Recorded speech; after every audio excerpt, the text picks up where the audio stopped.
Okay, great. Good evening, everyone, and welcome to our August meeting of the Historic Conservation Commission. I'm Gary Lader, Chair of the HCC, and I would like to introduce the commission. To my left is Jeffrey Long, Historic Officer and Registered Architect. To my far left is Craig Evans, resident of the district. And then to my immediate left is Desiree Strasser, member of the Mount Airy district, resident that is. To my right is Todd Chambers, architect with business interests in South Bethlehem. And missing from us tonight is Mike Simonson, our chief building inspector. Ordinance information is the purpose and intent of the city of Bethlehem to promote, enhance, and preserve historic resources and traditional community character for the education, cultural, economic, and general welfare of the public through the preservation, protection, and regulation of buildings and areas of historic interest or importance within the city, which have been determined to be of local, state, or national significance. The way the meeting will unfold is the applicants will be taken in order. After identifying the project address and the presenters, our historic officer will provide a background on the building and any recommendations. At that time, the applicant will present their project and plan. The board will then address the project, allow public comment, and ultimately create a motion to approve as presented.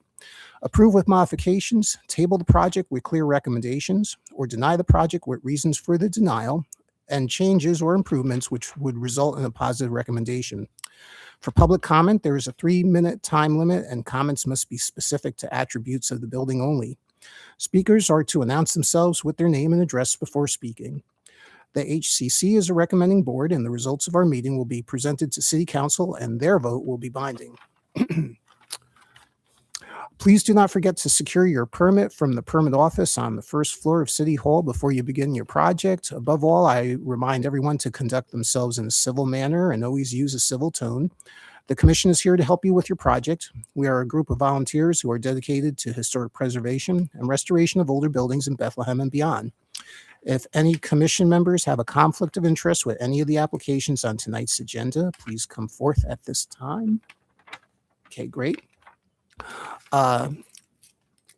With that, we will go to our first agenda item, which is 312 East 4th Street, Holy Infancy. And if the gentleman who was representing this project could come to the front desk, and you know the routine.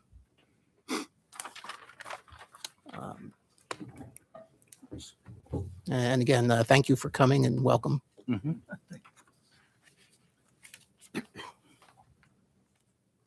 If I could just have you state your name and then please print when you sign in rather than signature so I can capture. Thank you. I'm going to put Holy.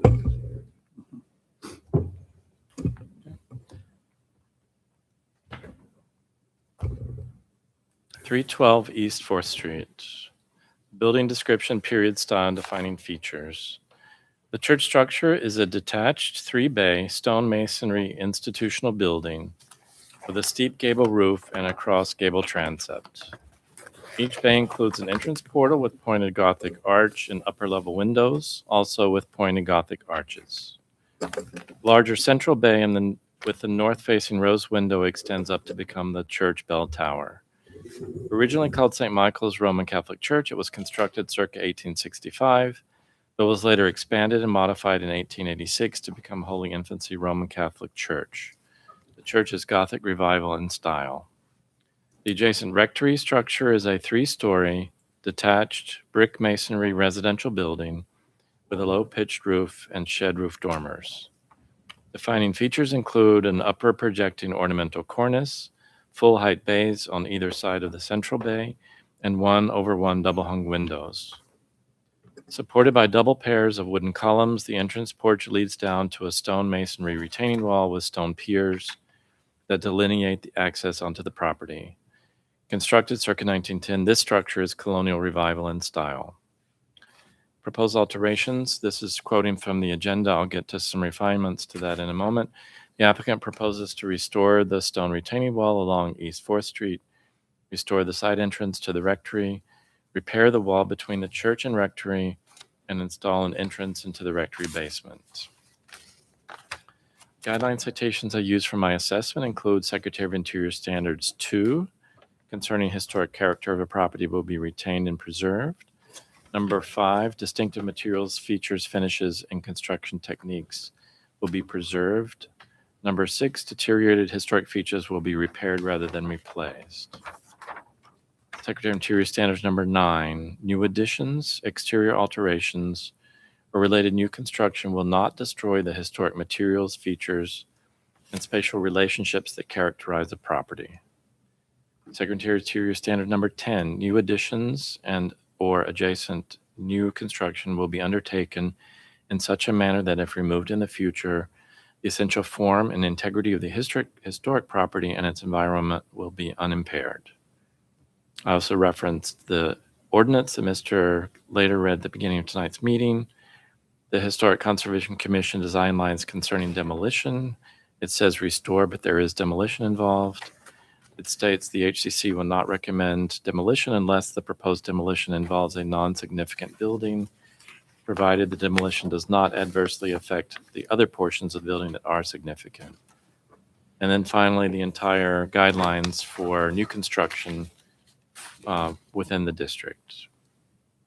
By evaluation, the effects on the district and recommendations.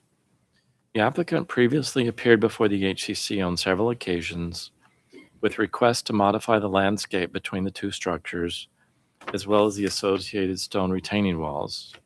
Most recent discussion happened on May 18, 2026. Also introduced the proposal for a new basement access into the rectory, as well as modifications to the enclosed side access into the rectory. During that discussion, the HCC unanimously supported a motion to table any decisions about the appropriateness of the proposed modifications until the applicant addressed requested revisions and the lack of details. The current COA or Certificate of Appropriateness application repeats the intent to modify. The application says restore, and so does the agenda, but it really is a modification of the existing stone retaining wall at the front or north of the rectory property by reducing the average height of the wall 16 inches from its current 3 feet 10 inches down to 2 feet 6 inches, and reducing the average height of the structural piers approximately 18 inches from its current 6 feet 1 inches to 4 feet 7 inches. Because the landscape extends to the retaining wall just below the stone cap, the proposed reduction in overall wall height will necessitate significant changes to the existing grade. The stone steps and the associated metal handrails leading up from the public sidewalk to the entrance porch would also require modifications in response to the lowered wall height. So they don't reference that stair, the treads, or the handrail, but I don't see how reducing that significantly, the wall and also their proposed grade changes, without also modifying the steps and the handrails. And if so, they don't describe how they would make those modifications. The applicant previously noted that the set of adjacent steps leading up to the neighboring property at the east end will not be modified. That was one of my previous questions. Secretary of Interior Standards number 2 notes, quote, the historic character of a property will be retained and preserved. The removal of distinctive materials or alterations of features, spaces, and spatial relationships that characterize a property will be avoided, end quote. Secretary of Interior number 5, explains, quote, distinctive materials, features, finishes, and construction techniques, or examples of craftsmanship that characterize the property will be preserved, end quote. Based on these standards, the proposal to reduce the overall height of the existing stone walls 16 to 18 inches is inappropriate. Secretary of Interior Standard number 6 notes, quote, deteriorated historic features will be repaired rather than replaced. Where the severity of deterioration, and I think that's their mention last time, it is pretty severe, where the severity of the deterioration requires replacement, the new features will match the old in design, color, texture, and material, end quote. So based on those standards, an appropriate repair would be retaining the wall, the stone steps, and associated handrails while respecting those standards. The applicant's narrative also proposes to, quote, restore the side entrance into the rectory. However, there's a detail A on drawing sheet SP4 That's the section detail we saw last time. It admits it's not a restore, but a new structure. So usually restore means there's something there and you bring it back. So in my opinion, that's kind of a misnomer. It's in the agenda, but unless I understand otherwise, this is really a new structure. And it would ramp down from the existing macadam into the basement at the side or the west facade. The accompanying west elevation drawing 2 on that same drawing sheet SP4 is helpful. That was missing last time. It depicts the new basement entrance as viewed from the shared drive between the two structures. However, the view of the side entrance from the public right-of-way, which is most critical for this body, does not appear on the north elevation drawing on the same sheet. So we have the front facade of the building. We would expect that perhaps a little bit hidden, but something we would expect to show up on that drawing. I didn't see any mention of materials labeled on the drawing, at least from that elevation. So we would definitely require some clarifications about their vision for the materials on that new side entrance structure before any appropriateness can be determined. I did a recent walk-by inspection, and that side entrance is well underway, the construction. We did see traces of that last time we convened. There were bare block concrete walls, block walls there. I don't know if there's anything done since then, but I did want to confirm that construction has taken place without a final assessment. According to relevant design guidelines, concrete block walls are not appropriate within the district. Appropriate materials would include stone, brick masonry, and stucco. There's a junction of the existing stone wall at the side or west of the property with yet another proposed set of steps that lead up into the rectory property. And that will result in the removal of an end pier with a stone cap. And I think there's a photograph of that within the packet that the applicant provided. Admittedly, that pier has seen better days and needs assistance, but their proposal has now removed that pier in order to make room for the stairs that lead up at an angle from what I'm calling the shared drive up to the rectory property. There is an indication yet again on the east from the viewed from the drive looking east. I'm not quite sure if it would show up from the front. That's a little hard for me to tell at this point.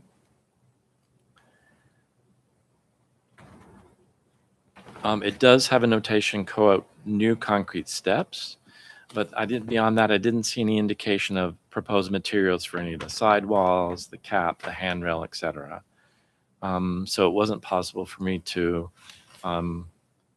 relay any information on the appropriateness without those clarifications.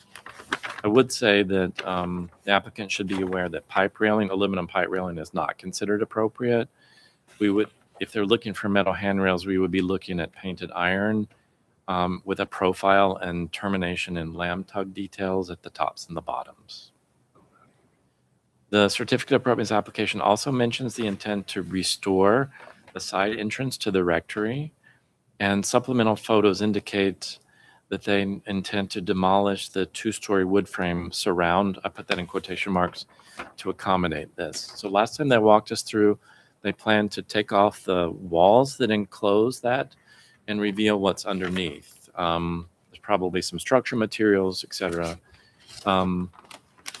So there is, yet again, a view of that detail 2 on elevation west side drawing sheet SP4. It depicts the proposed condition after removing the enclosure. But yet again, probably more important for this body is what's seen from the front. And the front facade drawing doesn't give any indication of this on the side. It does state there's an existing concrete landing, but yet again, there's no mention of proposed new materials. So if there's a landing, I think there would be new steps. There would be a new sidewall. There's a new railing system. They indicate a post. I don't know if that post exists or if that would be, what's revealed once the enclosure is taken off, or if that's something new. There's fascia above the post, there's a roof. So these definitely require clarification before any kind of assessment can be made. Similar to the previous comment, the depiction of the proposed entrance, as I mentioned, most critical, does not appear on the front elevation. As previously mentioned, aluminum pipe railing is not appropriate. There is a depicted railing from the side elevation at the intermediate landing on detail 2 west elevation. But interestingly, it's horizontal, yet there are risers behind that. So I wasn't quite sure. I don't think that would meet code, basically. If there are risers, then you can't have a horizontal handrail. The handrail would have to rise with the stairs. On that same detail, there's no window indicated on the exterior wall once that enclosure is removed. But if you take a look at the provided floor plan, there actually is a window. And so I would also be curious the intentions with the window that would be revealed once that enclosure is taken off. Okay. So again, we see it on the floor plan, but not in the elevation. And because it would be revealed for this body, it would be important to know what's happening to that window. So that concludes my assessment. Great. Thank you, Jeffrey. Would you like to go ahead and walk us through today's proposal? Yeah. Hi, Joe Sedler from Sedler Design. Couple clarifications. We had talked pretty much last time about the front wall restoration and our thought process on that. To rebuild it as it is kind of cost prohibitive, and we were reducing it to a height that was consistent with other walls in the neighborhood. And I think we showed pictures of that along 4th Street. That the typical height there is 30 to 32 inches. That's kind of where we were going with that. So we would be consistent with other buildings in the neighborhood. On the second scope item, when we say restoration of the side entrance, I know Jeff was referring to the basement rectory entrance, but when we say restoration of the side entrance, we actually meant the existing entry that's there that has the wood enclosure. So we would be, when I say we're restoring that, we mean the wood structure was not original to the church. So we would remove that, be able to expose what's behind there, and that would be visible from 4th Street. Yeah, currently that's boarded up. It's not used. The rectory office is directly behind there. So that was having that entrance available is very important. Just for clarification, I think you're talking about what's shown in elevation 2 on SP4. Elevation 2.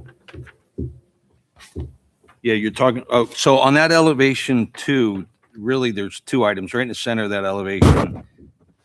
To the lower right is the the basement entrance, which, yes, is currently there is block wall there. And when we had gone through the process of demolishing that wall along there, that raised the possibility of having an exterior entrance into the rectory basement. And then also on that same elevation to the left of that, of what I just mentioned, is what I refer to as the side entrance. Which where you have section A of SP4, that's going through that new basement entry, right? Yeah, section A is going through the rectory basement. Okay, it's worked on here. Okay. Yeah. All right, thanks.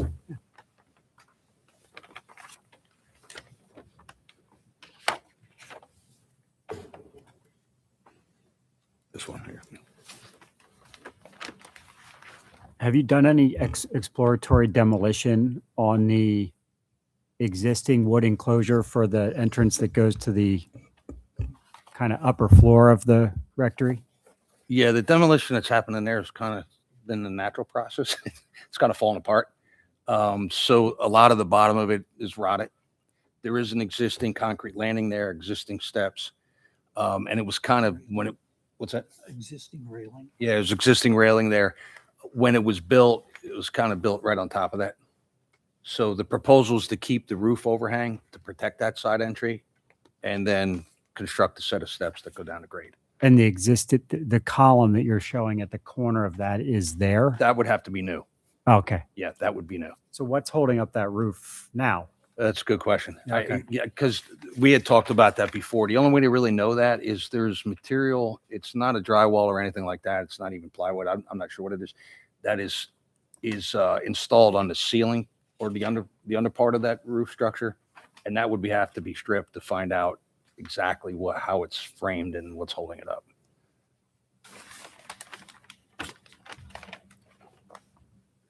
So this is that.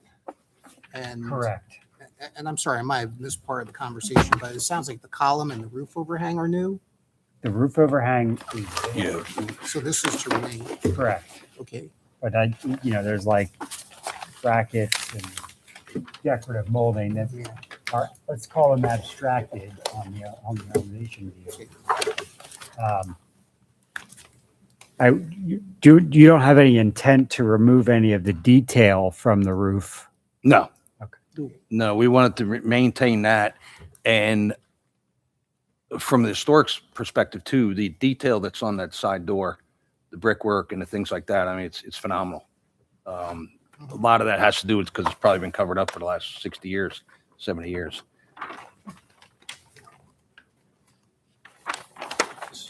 Yeah, so. Father Andy Go ahead, Geringer, Go ahead, the pastor of Holy Infancy. My understanding from former pastors is that was blocked off due to trying to gain access there at night. And so it was kind of closed off. Okay. But the idea, hopefully now with better lighting, you know what I mean? And that kind of thing to be able to use as an access point.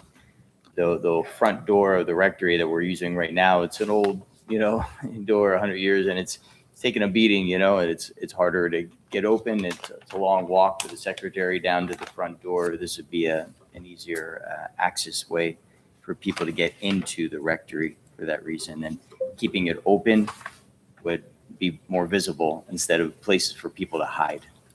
Do you happen to have any earlier photographic record of what that might have looked like? Somebody's wedding or? Yeah. Oh, that's a good question. Yeah, we have from pictures of the old church, but not of like that part of the rectory. Yeah, unfortunately. Just worth an ask. Yeah, sure. Hmm. Yeah, if you physically go there, the steps are there, the railing, and then there's a space from the railing over to where this enclosure starts. That it's a separate barricade, basically. And it's not well constructed even.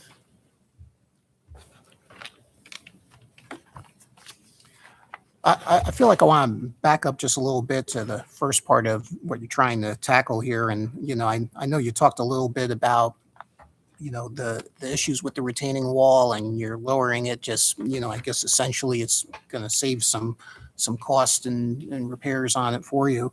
And I'm thinking of Jeff's point too. It sounds like, in the process, you'll have those existing front steps to contend with because you're adjusting the grade around it. And what's the plan for that? Well, and we'd have to establish exact grades and things like that, but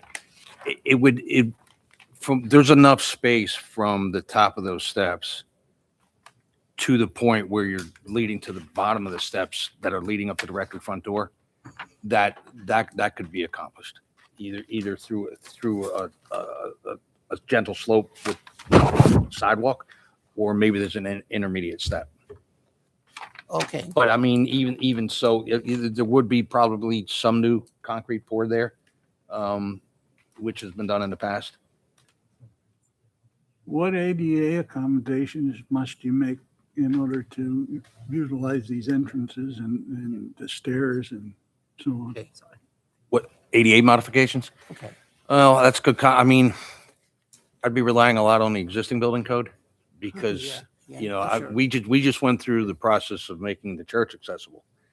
And that was quite an event. Yeah, So, and we were with you through it. That's why I wanted to ask We're here. about, Yeah, you were how here. you're approaching this particular project with respect to the ADA requirements. yeah, and like I said, I'd be looking for exceptions through the existing building code because, I mean, to really make the rectory completely accessible, we're going to end up with either an 80-foot ramp or some kind of exterior elevator. And yeah, I mean, maybe, I think the rectory is, I mean, are you trying to serve the public and for the basement area that you're now trying to provide access to? Or- Yeah, what's the exact, as far as access to The access to the basement would just be, allow us to use it for storage Okay, right now, in a more easy way. And then the rectory, if people do struggle with getting into the doors, although it's not 100% ADA, there is an old ramp that's in the back rectory that gets us up with one step down and just one step back up into the rectory door. So it's at least a little bit easier for people, although not Mhm. fully ADA accessible.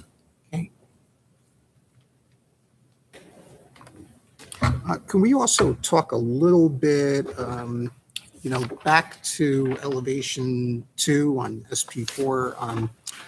I didn't really catch all the details on materials, and I see there's a stipple on the side of the stairs. Is that all meant to be cast in place concrete? Yes. And then when you get over to the new basement entry, is that stucco? That is a stucco finish, yes. Okay. And then so I guess you're building a new canopy over it. What kind of roofing material is that? I can't see it. No, I got it right here. I can put it.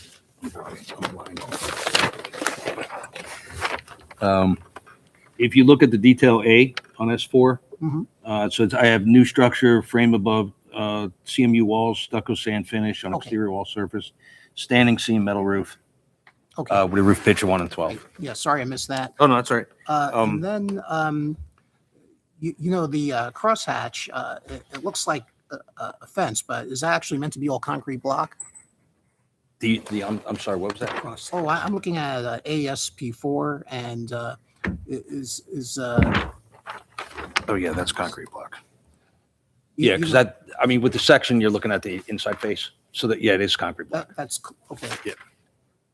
So I guess that's just really retaining wall. Mm-hmm. All right, thanks.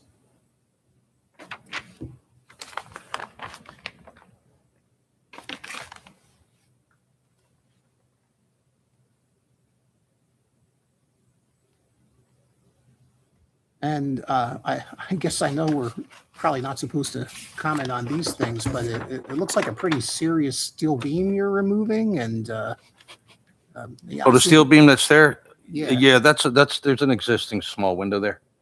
Okay. But there's up above that, there's a complete lintel that spans the whole Okay. All right. opening. Just thought I would ask. Yeah, yeah. Plus it's kind of deteriorating. Okay. Yeah, yes. it's rusted and it's not doing the best. What you're removing. Yes. Okay.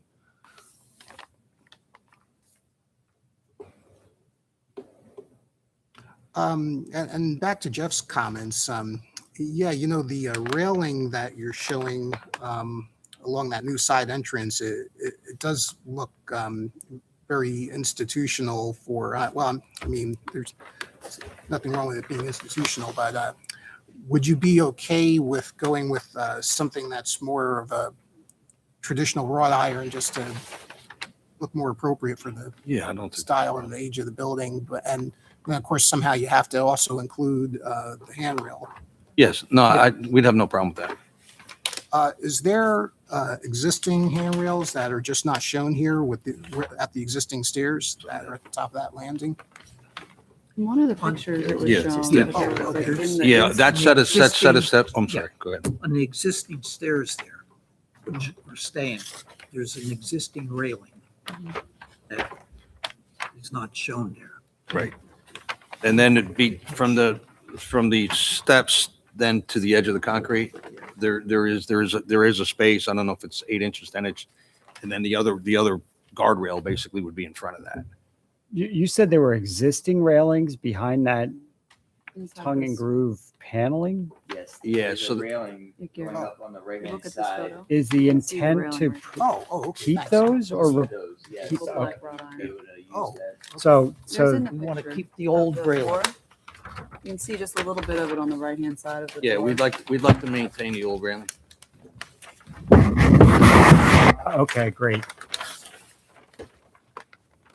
I right? think, I think we gotta start telling people that 11 by 17 is okay. Yeah, these are unruly. Oh, that would have been okay with me. Yeah.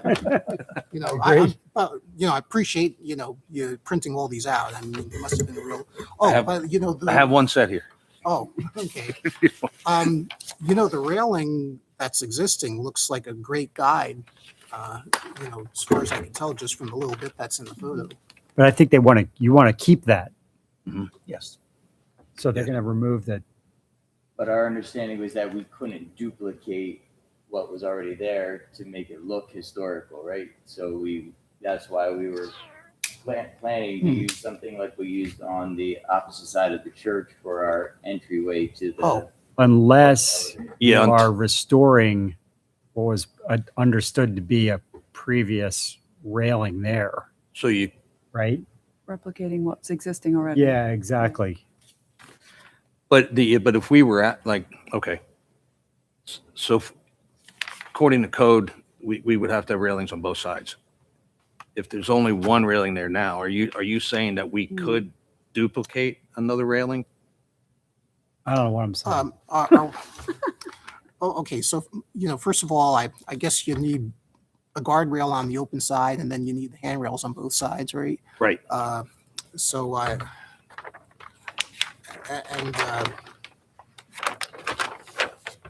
guess what I'm going to say is, I think as far as the guardrail goes, it's, I wouldn't expect you to match what's there, because, yeah, that's probably going to be crazy, but Okay. I would say something that's similar material, something that's, similar in style. Okay.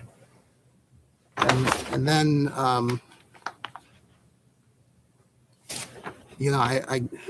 I guess I'm wondering, you could, on the building side where you just need a handrail, I guess it could be a lot simpler with just post. Like I wouldn't think you'd want to fasten it into the side of the building, No. so. No, and that's actually what we did on the Taylor Street side for the entrance for the elevator. We installed the railings but never attached it to the church. Okay. So if it had to be removed, we're not affecting the church. Right.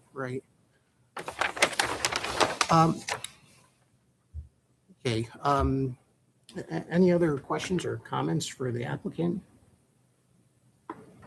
Did we resolve what's happening with the concrete block? Is that getting stuck out, or is it any surfacing happening with that? That was one of Jeff's comments. Sorry. Yeah, on the outside, it's stuck on it. It's right here. Craig, are you talking about where it's Right there. forming the retaining wall and Yes. the entrance to the basement? Would you be okay doing the stucco coating on that concrete block? Yeah, that's what we're That's the plan. proposing. Great. Yeah, that's what we're Okay. proposing. Okay, so to me, I think somebody just needs to make a motion on this that, either we, I think there's two parts of this at least. One is the retaining wall at the front. And the other is the work at the side for the new stairs and the basement entry.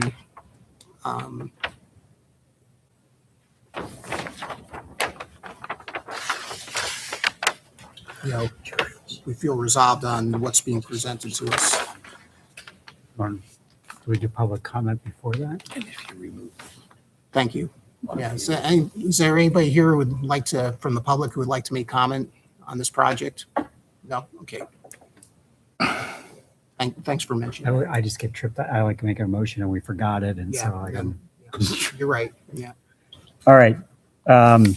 Any other discussion, you guys? All right, I'll make a motion then to approve the proposal to repair and reconstruct the low stone wall across the front of the property at a height of 30 inches minimum above the sidewalk elevation.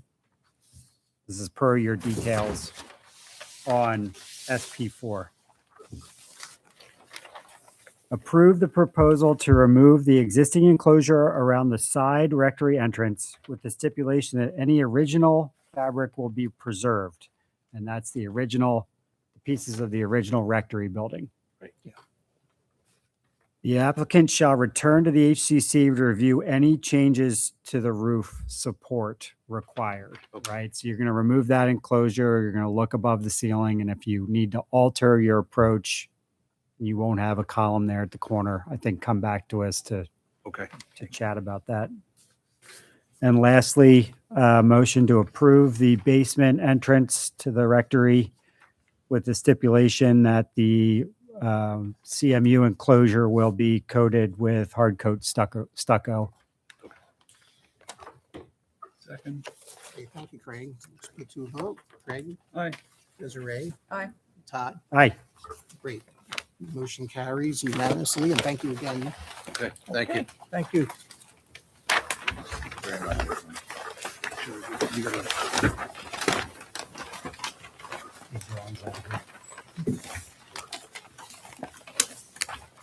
Okay, that brings us to our second item for 308 East 3rd Street.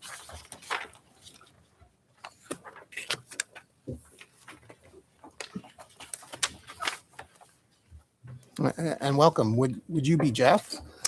Actually, Chuck, Oh, Chuck. Okay. I believe we spoke on the phone. Thank you for joining us, Chuck. Thank you.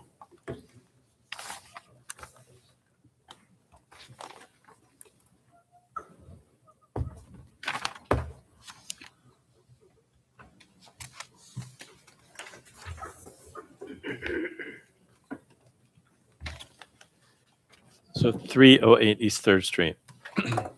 Building description, period, style, and defining features. This structure is the eastern half of a mixed-use twin or double. It is a 3-bay, 2.5-story, painted brick masonry commercial and residential building with a shared steeply pitched cross gable, 1/1 double-hung windows with shutters, brick segmental arches over the upper level windows, and a first floor storefront. Storefront has a projecting and bracketed cornice with a large display window and divided light transom. The rear of the property has a series of subsequent additions dating from the early through the mid 20th century. The main building is Victorian Gothic revival in style and dates from circa 1880. The applicant proposes to replace the existing asphalt shingles with GAF Timberline HDZ asphalt shingles in pewter color. The guideline citations I use for my assessment include the Secretary of Interior Standard number 9. I'll quote, just so we heard it before, but it was a totally different circumstance. In this situation, new additions, exterior alterations, in this case, or related new construction will not destroy the historic materials, features, or spatial relationships that characterize a property. And the ordinance that Mr. Lader read at the beginning of tonight's meeting. By evaluation, the effects on the district and recommendations. The applicant proposes to replace the existing roof sheathing with GAF Timberline High Definition Zone or HDZ asphalt shingles in a pewter color. The current roof landscape is inconsistent in material, with original slate shingles replaced over time with various asphalt shingle products, and it's also failing at various locations. So the proposal to replace all the various roof sheathings, at least on the pitch roofs, with a uniform material is appropriate in concept. During the removal of the existing roofing, any damaged wood should be replaced in kind, with a new ice and water shield installed in all valleys and gutter edges, and a new underlayment installed over the decking at the remaining areas. The relevant design guidelines indicate that slate shingles are appropriate for pitched roofs within the Historic Conservation District. However, the HCC has traditionally considered GAF slate line asphalt shingles in so-called antique gray as an appropriate alternative when original slate shingles were previously replaced or in such poor condition they cannot be salvaged or repaired. The proposed HDZ asphalt shingles results in a different aesthetic than the GAF slate line asphalt shingles, so discussion is warranted. Preferably with associated written specifications. I think we had some indication of products, but I didn't get a full written specification packet unless that came in after the fact.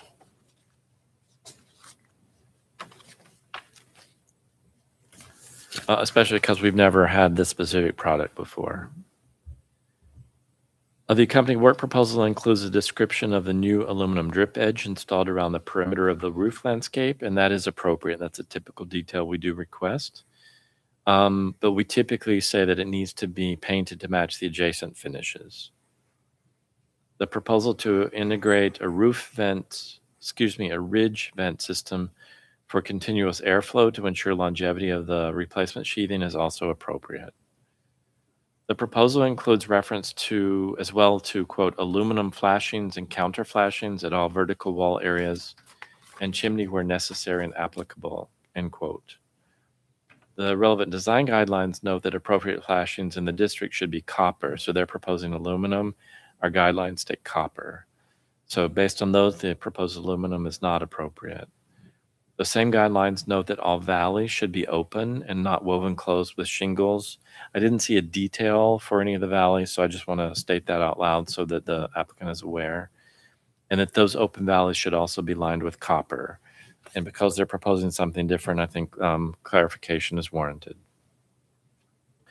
The accompanying proposal does not reference salvaging or replacing the gutters and downspouts, while the project narrative at the bottom of the application notes, quote, gutter removal and replacement on front only.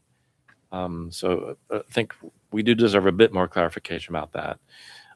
If the gutters and downspouts are intended to be replaced, the applicant should be aware that the guidelines for the district state that gutters are smooth, half-round metal gutters, and appropriate downspouts are smooth, round metal downspouts. That concluded my assessment. Okay, thanks, Jeff. Okay. Well, welcome, Chuck. It sounds like you have a different shingle material you want to use, and you heard, yeah, we're always telling people to use GF slate line. Are you okay with that? So the homeowner would like to replace as close to current as possible. Mm-hmm. And the current up there is a standard architectural shingle like you'd find throughout. Mm-hmm. The slate line is beautiful. But I think that in the document packages we sent, it did show elevations, views, and frankly, it was difficult to get a picture from the street where you can actually see this particular roof. So it's currently an architectural shingle of an older style. It's Okay. beginning to fail, and they would like to replace it with the same, as opposed to change it to a slate line. Okay. Well, anyway, if it was slate line, it would be a slam dunk and we'd be done. Understood. And Yeah. to my discredit, I do actually have a pewter slate line in the truck on the street. If I could bring that in if you'd like, but it is pretty much the most similar to the current product that's up there. You have a pewter HDZ in the truck, is that Correct. Yeah, okay. Oh, I think okay. you said pewter slate line. I apologize. Yeah. I may Okay. have. All right. Yeah, I got you. And then you made quite Jeff's other comments. If you're replacing the front gutters and downspouts, we're looking for half rounds. You might be aware of that. You're going black half round. So We don't typically specify color here. That's what your owner wants is black half round. correct. And that is Okay. basically what's up there now. Oh, okay, I got you. Okay. Do you know what the roofing is on the other half of the double? It's consistent with what's on their side. I don't believe it was installed at the same time. But across the board, looking at it from satellite imagery Mhm. as well as from the street view, it looks like it is currently fairly consistent between the two sides of it. So it's like it's the HDZ simulates a wood shake look, Correct. correct? Correct. Okay. And what I'm seeing on 306 looks like it simulates the wood shake look also. Yes. It's not like an old 3-tab or anything, and it's not slate line. Correct. Agree on that. Okay.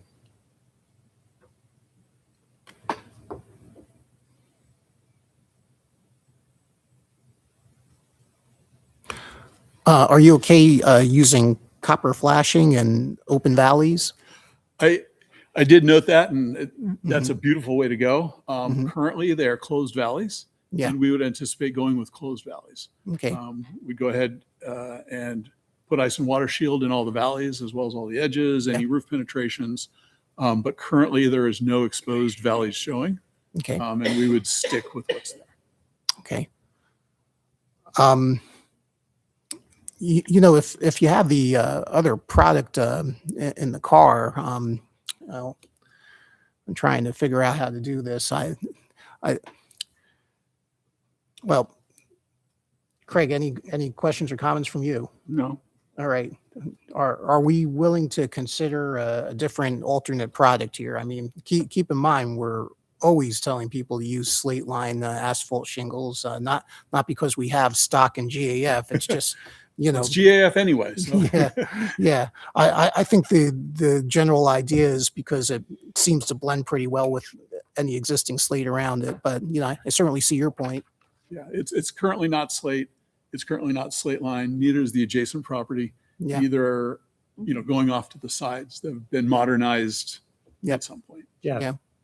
is it possible that there were structures in this district that had a wood shake roof instead of slate, and I'm just asking your opinion, or like this was all a slate? Yeah, in my opinion, and I could be wrong, my opinion is South Bethlehem developed after wood shingles or shakes. The north side, we see that occasionally.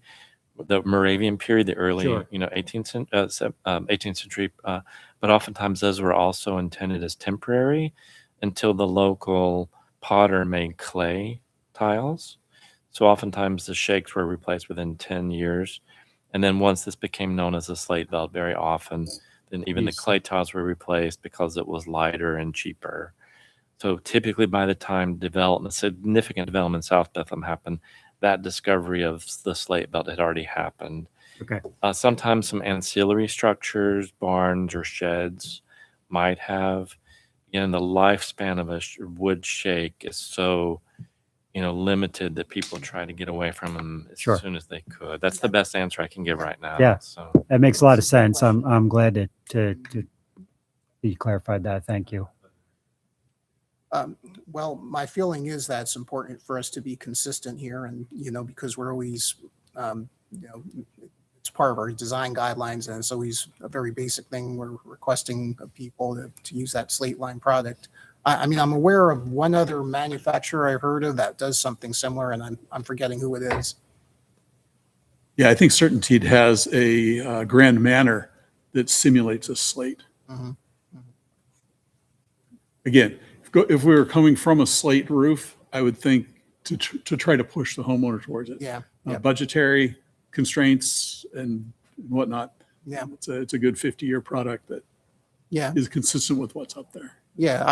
I understand that. And I certainly have no doubt to what you're saying. Somebody feel like making a motion on this?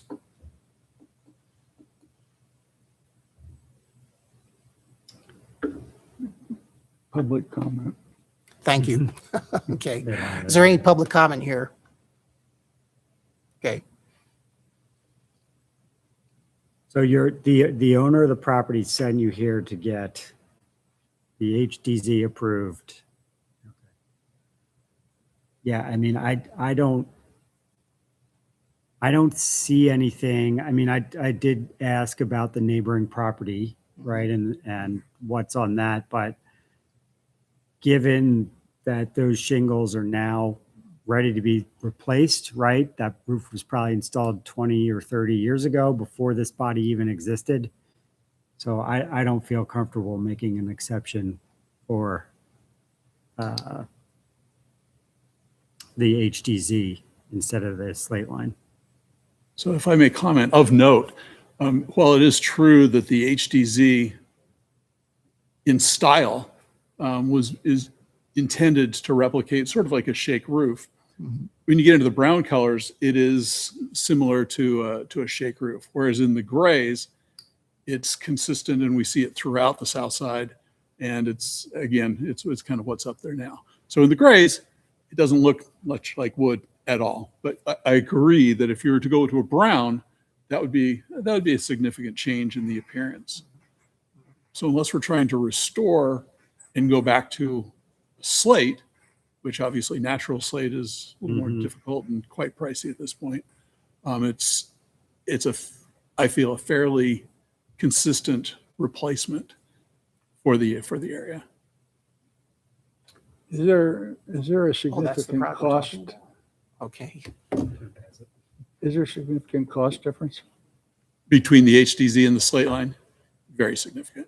Yeah, I've heard about this recently that, what is it, like a $200 or so per yard or? Or per square. Yeah, so roofs are measured in squares, and yeah, it's about $300 or $400 per square difference. So about a 40-50% price increase between the two, for a durability increase that's negligible, and it's just an aesthetic. Mhm. Yeah, and unfortunately, or fortunately, depends how you look at it. That's a big part of what we're about here.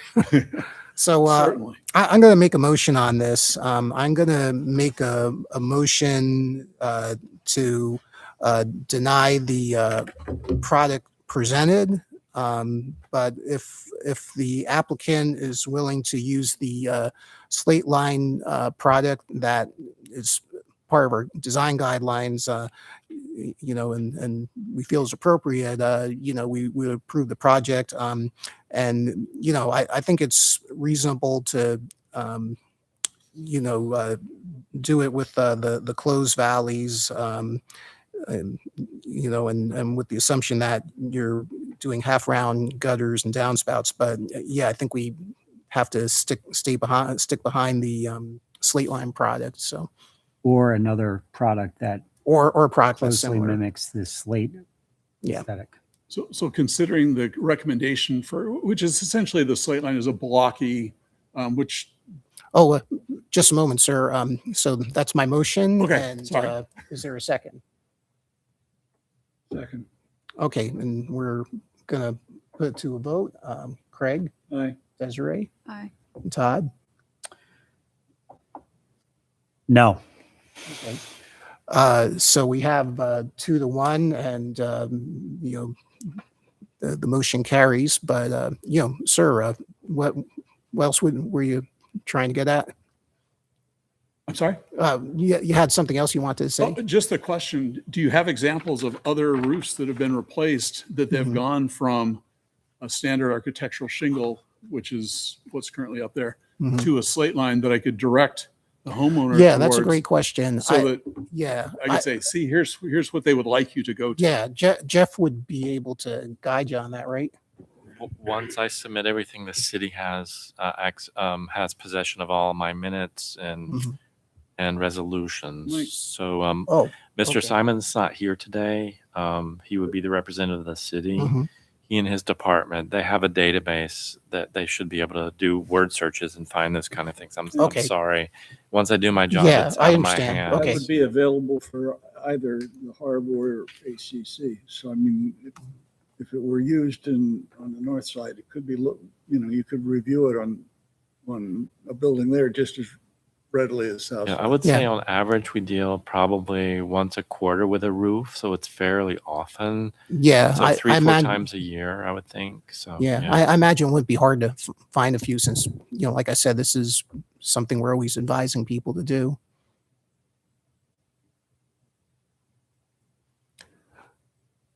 All right. Well, Chuck, thank you. Thank you again for joining us tonight. Thank you. And that brings us to item number 3, 115 West 4th Street.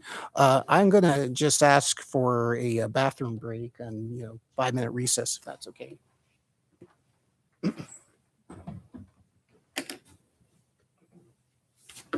It makes you all a little happier. It's fine with me. How was your trip? It's, Felt longer than we were expecting. It's like one of those things where it's like, I think by the time we got to the. that's the end, old we were pile, ready to that's come off. this.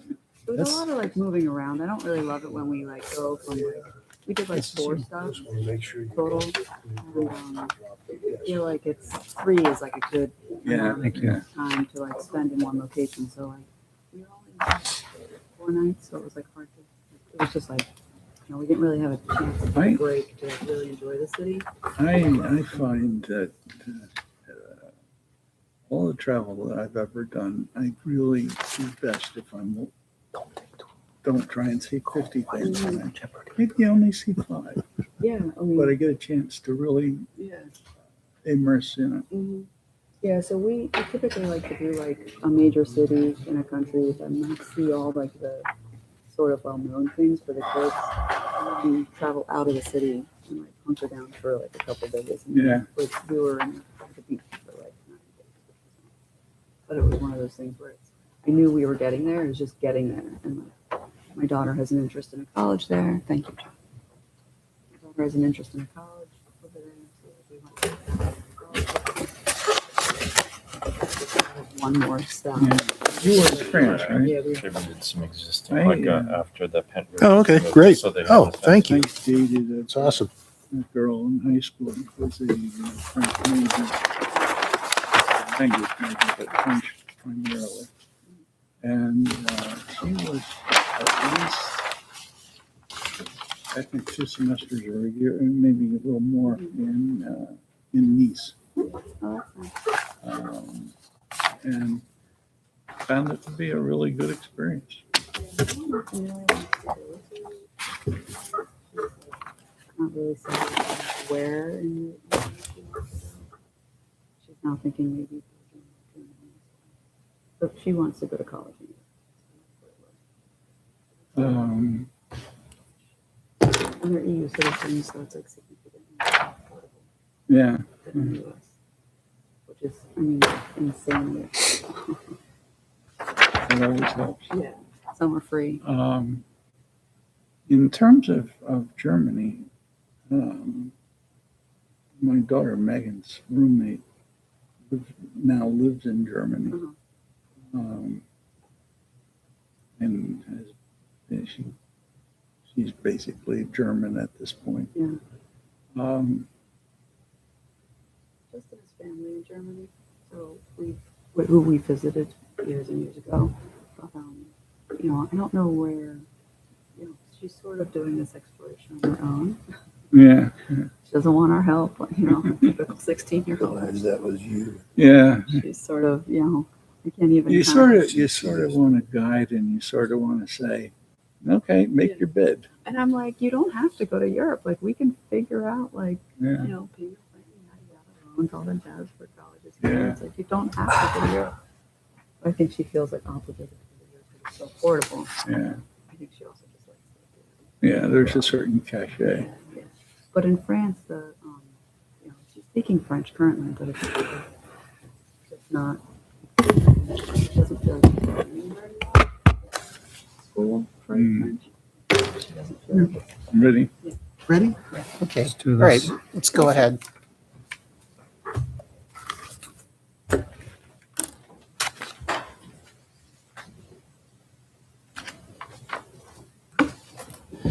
115 West 4th Street. Building description, period, style, defining features. This structure is a detached, single-story, brick masonry commercial building with a low sloping roof. The central recessed front entrance is flanked on either side with bow window display windows, each with 12 fixed lights. Pent roof above the door and display window, I have extends, but I should put that in past tense, extended over the entire width of the structure and was sheathed with cedar shakes, while the upper parapet has a simple, tall metal coping. According to the Sanborn Fire Insurance maps of South Bethlehem, this building was constructed circa 1945 and was originally divided down the middle with a print shop on one side and a photo shop on the other.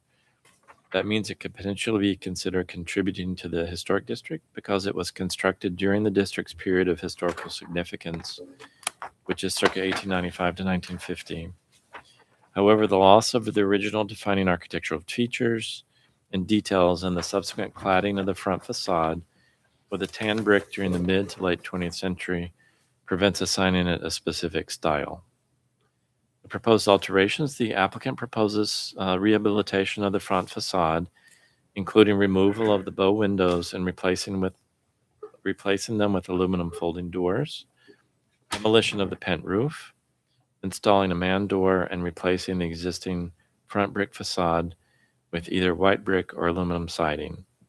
The applicant also proposes to install gooseneck light fixtures and a cabinet sign. The agenda says cabinet sign, but I don't find that anywhere in the applicant's proposal, so I'm not sure. Maybe that was a miscommunication with the planning office, but we can clarify that during the discussion. The citations I used for my assessment include the ordinance, as well as the commission design guidelines for new construction. It's not really new construction. This falls into this kind of rare category of it's an existing, however, non-contributing building that's been rehabilitated. So its guidelines have very few specifics in this category. But they do mention storefronts and signage, so I can turn to those as well as facade treatments. My evaluation, the effects on the district, and recommendations. The applicant appeared before the HCC on July 28, 2026, requesting permission to demolish the existing pent roof across the entire width of the front facade before completing various rehabilitation efforts. Following the historic officer's assessment that such roofs are not typical within the district, the HCC unanimously adopted a motion in support of removing the pent roof so the applicant could investigate the condition and potential details of the original brick facade beneath. A recent walk-by inspection confirmed that the inappropriate pent roof has now been removed, revealing the original red brick facade beneath, with large reveals serving as sign bands over each bow window and framed with soldier coarse bricks. And just for reference, I provided you and the applicant with just a compilation of 2 photographs I took last week, again confirming the pent roof is gone and what was revealed beneath. However, the applicant's proposal for facade renovations don't seem to respond to that discovery. So we do see a lot of what was talked about last time. So they did reveal what was beneath. I was kind of hoping or expecting to see some connection to what was revealed, but they'll explain that perhaps during the discussion.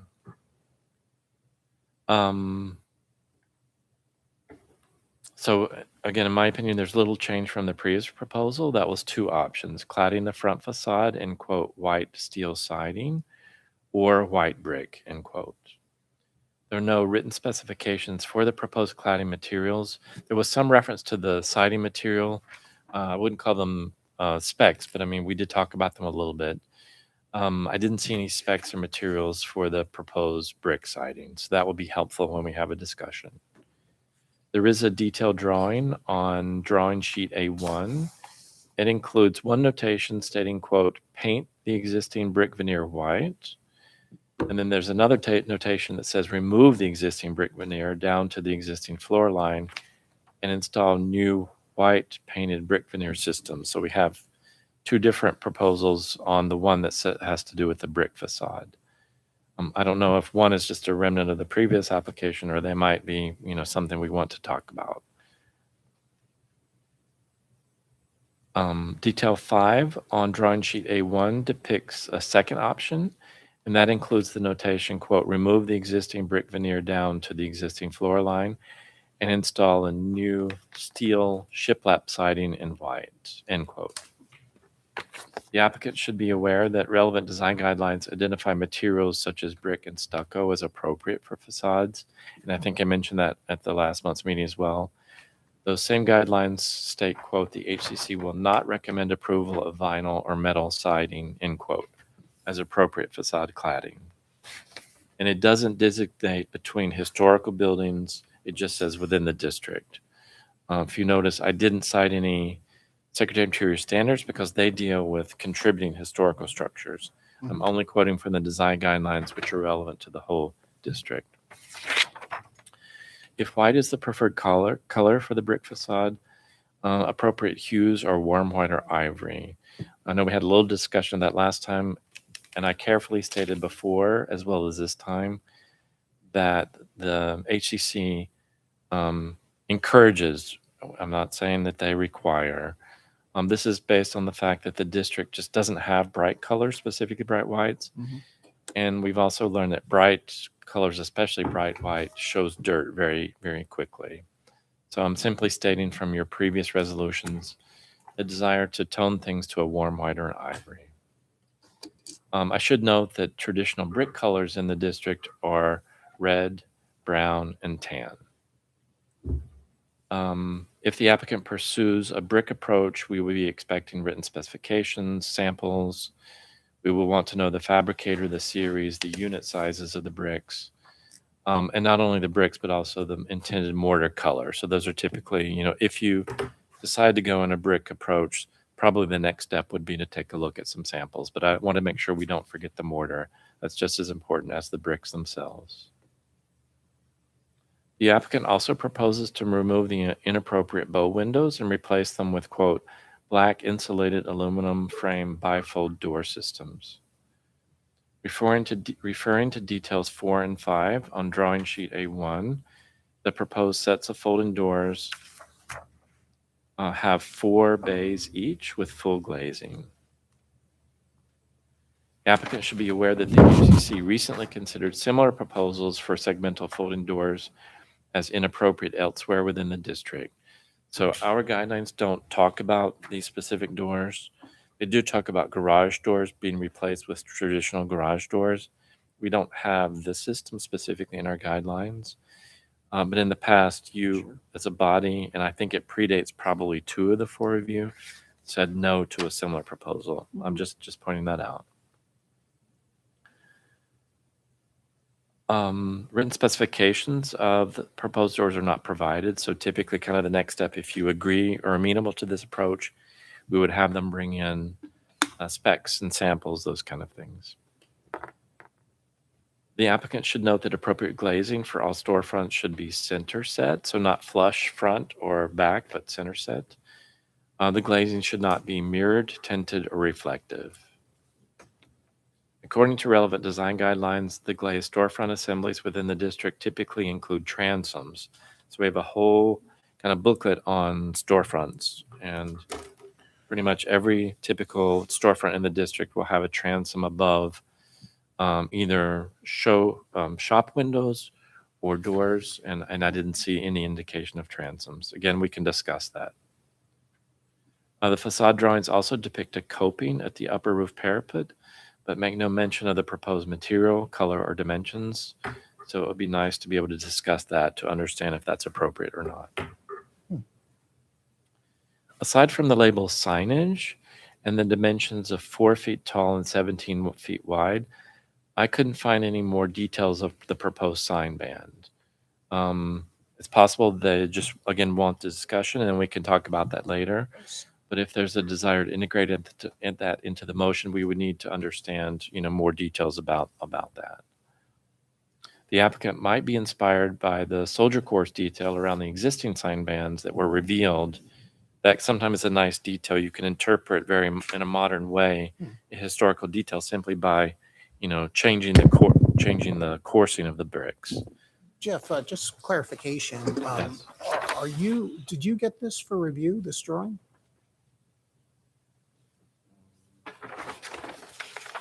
10 sets were delivered to the city at This is- around 8:45 on Wednesday. No, I have my stuff Oh, okay. Um, So, this Wednesday. This Wednesday? Past Wednesday. Yeah, I mean, okay, yeah, it looks That's- like. That's you're- why I wanted to stop you there. 'Cause yeah, I can only assess what I've been given, and this is what course. was put up on the city's website. So anything came in after the fact is supplemental, but Okay, yeah. It could have been a hiccup. No, Version of the drawing. if he said it was delivered on Wednesday, the deadline for this application A was few weeks ago. 3 weeks ago Yeah. today. Oh, So you so just John- delivered this. last Wednesday? The revised drawing, correct. Okay, Our application and the application that Jeff is probably looking at was delivered before because we did not have, the owner originally intended to get, we met on a just a point of Wednesday. order. Jeff, do you want to continue or should we let John fill in what's missing? I'd like to continue as long as Jeff has a copy that can go along I because have no copy of what you're virtually talking about. all of the issues that Jeff brought up from last time have been addressed in this new submission. Okay, So at the last meeting, we agreed that you were going to remove the mansard roof. Correct. And it was a very tight window, right? For you to do that and then get us a revised application. Correct. So you submitted an application and then followed up with the revised drawing Correct. based on the demolition. Correct. And that's what we have in front of us here. Correct. well, just a point of order. I mean, the process usually is and should be that, Jeff is going to review whatever's submitted and guide us. So, I think it just puts us in an unusual situation. And, I guess my first question is there an extra copy that we could put this in front of Jeff? I'm not willing to assess anything that I Okay, haven't seen. Based on the city's formal submittal deadline, I'm not allowed to assess anything I haven't seen. I'm sorry, I can't. so then my next question is, can we at least still carry on the conversation here and provide guidance and make a motion?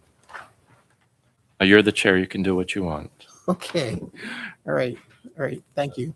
But please understand, I can't comment on anything. That's fair. Okay. Yeah, that's totally fair. That's understood. Okay. Well, little bit different tonight, but John, why don't you go ahead and, I mean, all of us here can certainly see, the extra effort you put into this and I think, I think I understand what you're doing here a little bit now, but why don't you go ahead and fill us in? So, absent of my drawing, which Jeff now has, the demolition obviously was completed. What we found when they did the demolition was a step brick pattern that resulted in a narrower profile with brick piers in the middle that resulted in roughly a square inset area and then two matching areas that are more rectangular on the outside. We found them to be in decent shape, the brick in decent shape. There were a couple areas of missing brick that you'll see on the drawing that we would easily replace. We found that the main vertical piers matched the veneer down below, even though they were built obviously at different times. They matched each other. They were flush with each other. So the decision was made to keep that vertical brick element, which occurred at either end. I think it was 16 inches wide, occurred at either end, and then roughly flanking the entry in the middle. And then there was another step detail that was a brick roll-off course and soldier course, 12 inches wide, that picture framed that inset area. And then inside of that, You can see where there is brick back there, but we have no idea about the brick. It's, as you see in Jeff's picture, which he so thoughtfully provided here, we don't know what's behind there yet. We didn't want to take it off until we're in a position to be able to waterproof things again. So our plan there, and to assist with signage on the building and to kind of keep what was there, was to maintain those 3 panels as 3 panels and do a hard coat brick stucco or stucco finish in there, which we would probably be painting white to match the same white that we're planning on painting the brick. We've dropped the metal siding aspect of it based on the findings of the demolition. We don't feel that's appropriate anymore, so we're just going to keep the white painted brick. We'll do whatever patchwork needs to happen to keep the same brick patterning, the row lock and soldier courses, and then the stacked course on the piers to keep that consistent with what's there, and then paint the entire facade. Again, most of the comments that Jeff had based on the old drawings, those have been addressed here. The plans are now dimensioned. We have material callouts. We're talking paint colors. I do have a couple of paint colors. I mean, it's white and black. We do not intend on using an off-white or cream, whatever color of white. We want to use a stark white and a stark black. Oddly enough, the black that I picked out in the book was tricorn black, which I believe I've heard at Northside here quite a bit, the tricorn black. So oddly enough, that was the black I picked out. But we're obviously going to be a black that's going to be, because we're planning on using the aluminum frame windows and door system. And that'll be the black that they provide, which is pretty darn close to tricorn black. John, just a Yeah. couple of questions for clarification.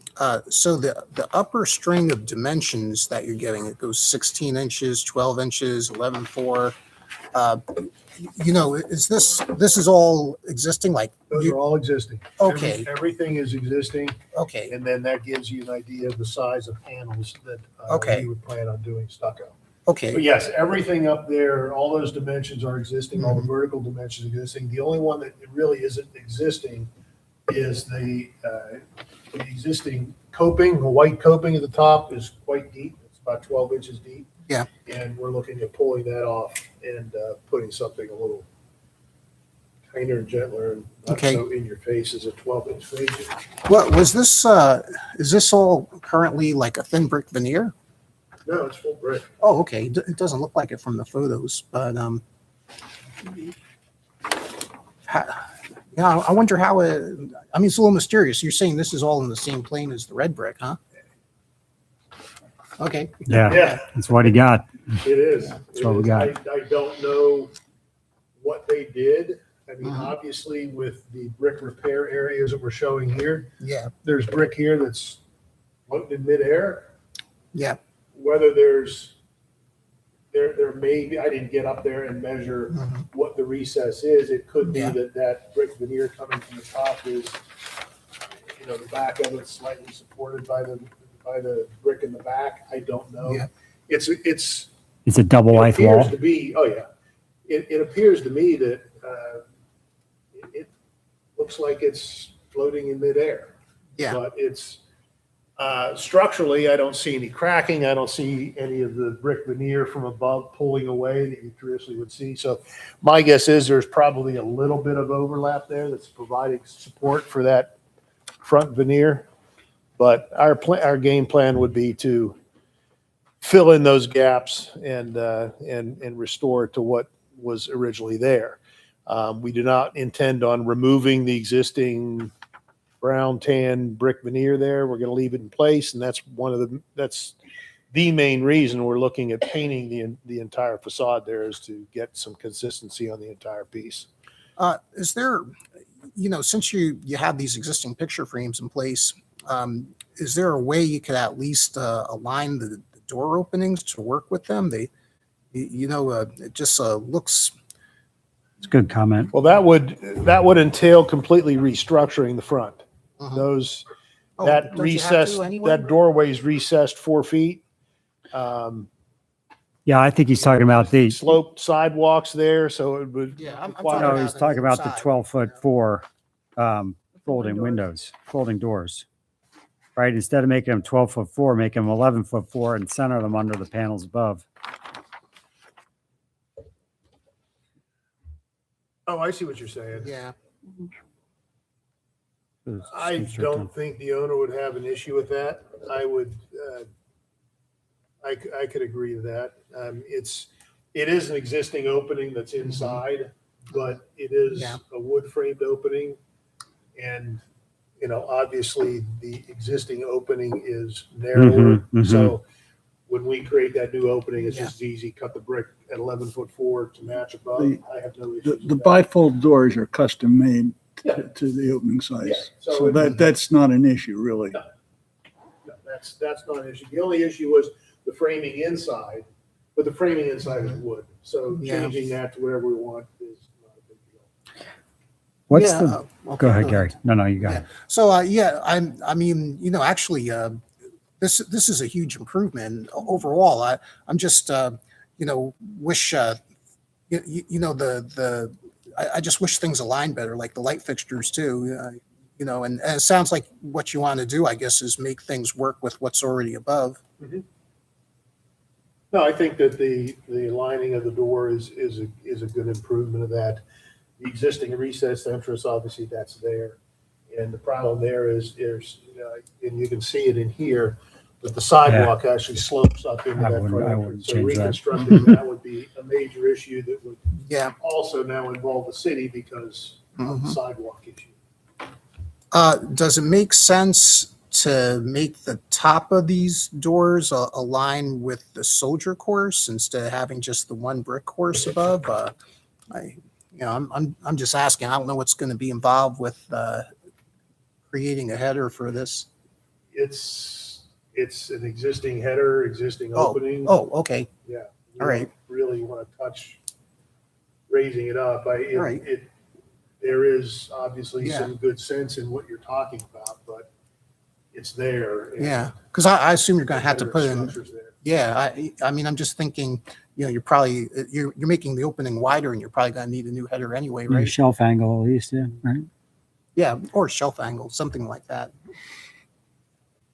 But anyway, yeah, I'm just putting that out there. Todd, what were you going to say?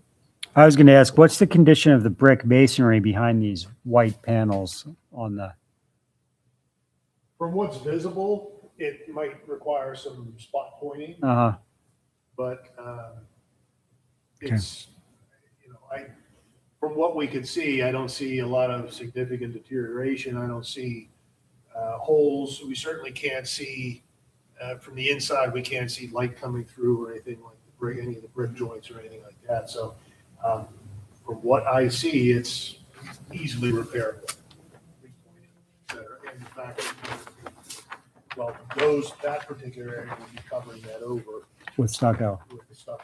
But you're not going, your drawing says EFS, you're not going to use EFS, it's just a hard coat stucco over the brick? Yeah, okay.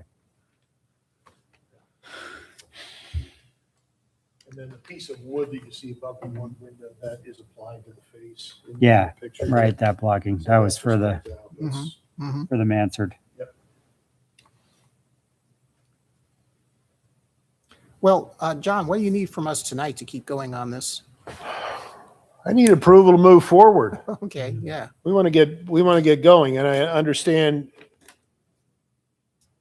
the board and Jeff's quandary on this thing, but we're going back to exactly the direction that you had wished for, I guess, a good way of putting it last meeting, was reveal what's there, and we're trying to maintain, I'm assuming that facade is most likely the original 1945 facade, absent of pictures.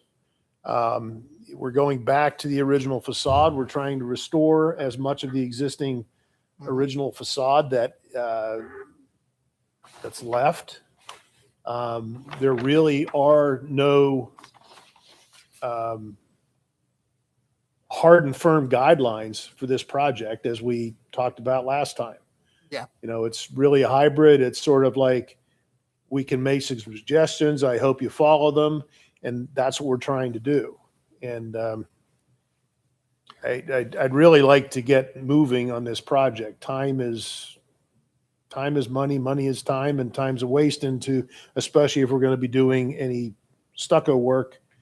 You know, we want to get going before weather starts turning a little bit. It's kind of odd considering it's 90 degrees outside today, but we really want to get moving on this thing and really don't want to wait another month unless there's some major objections. I understand 100% your mandates and procedural guidelines, but considering the fact that we're doing virtually exactly as the board had wanted, and, you know, we provided all the information that Jeff had said was missing last time, meaning dimensions and materials and colors and all those call outs. And in absent of firm guidelines for this building, because it's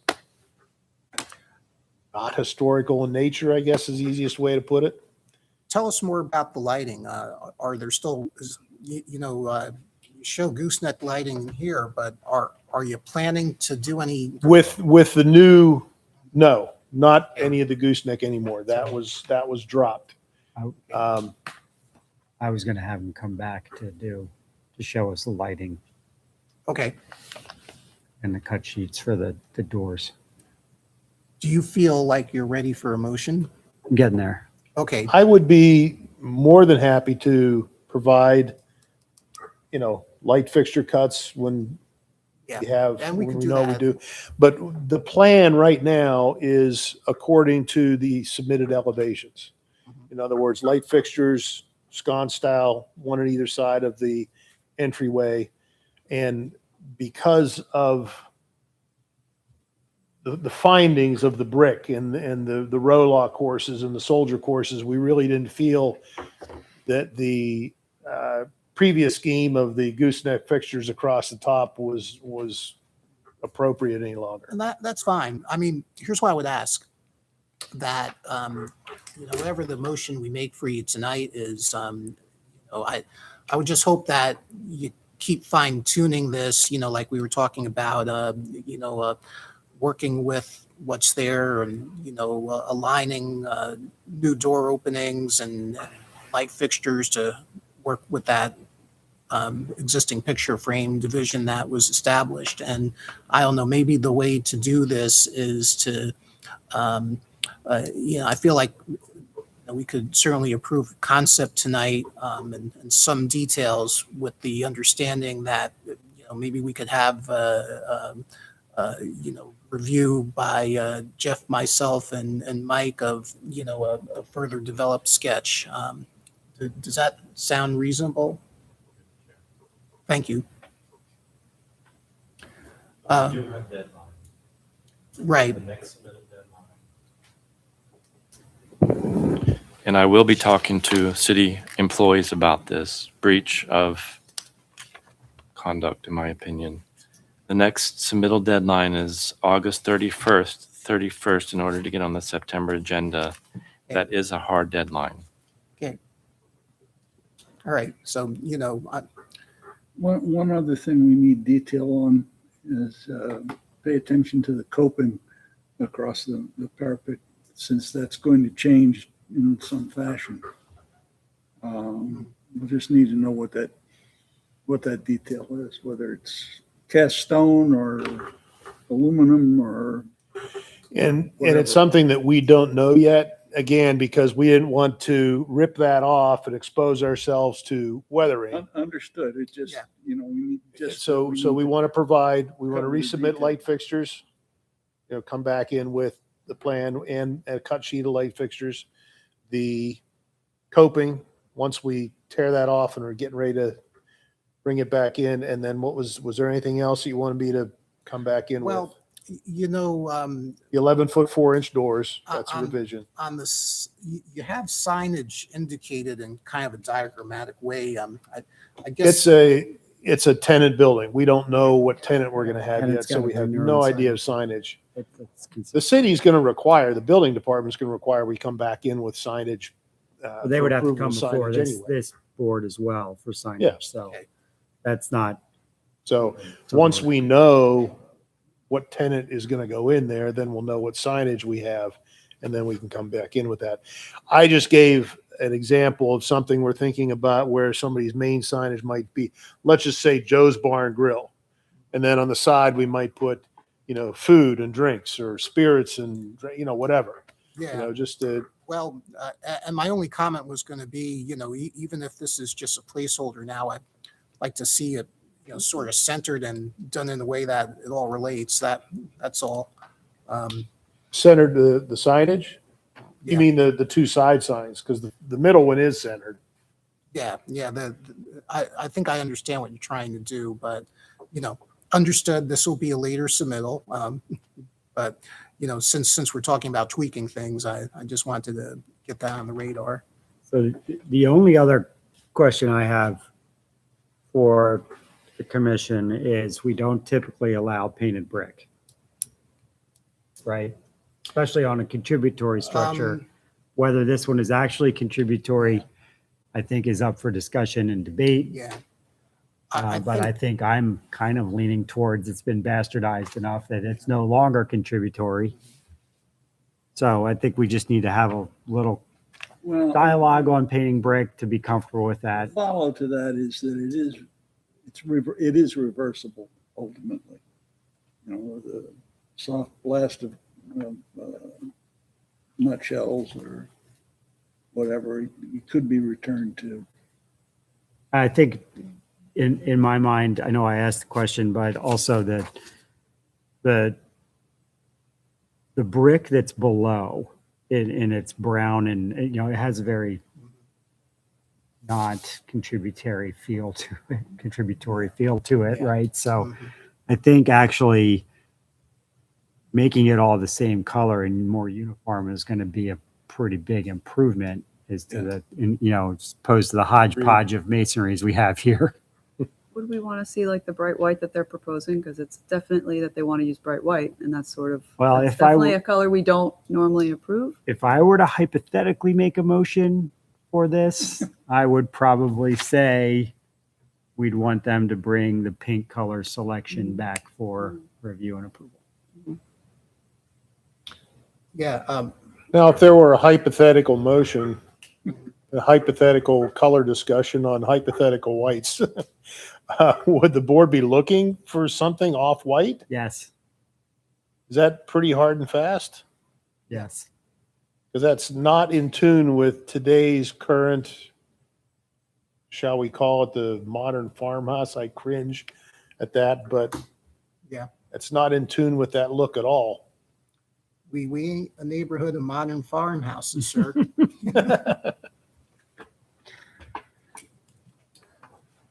Is there any comments from the audience or the public tonight on this project? No. Okay, thank you.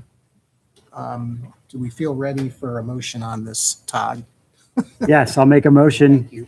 to approve the renovation of the facade as presented with the following clarifications. There will be no ephes. It will be a hard coat stucco installed in the signage panels. Folding doors will be 11 foot 4 inches wide and align with the existing signage panels above. And the applicant will return to the HCC with a submission of light fixture cuts, specifications and literature on the folding doors and entrances, paint colors, and the roof edge coping detail.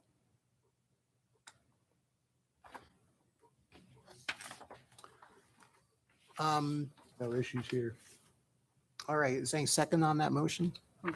I'll second that. Okay, let's put it to a vote. Craig? Aye. Desiree? Aye. Todd? Aye. Okay, motion carries unanimously. Thank you all. Thank you, John.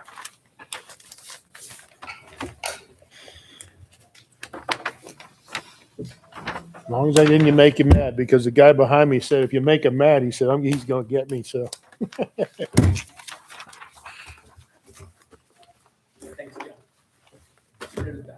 I do what I can, pal. And with All right. that, Well, thank you all. all right, have a good night.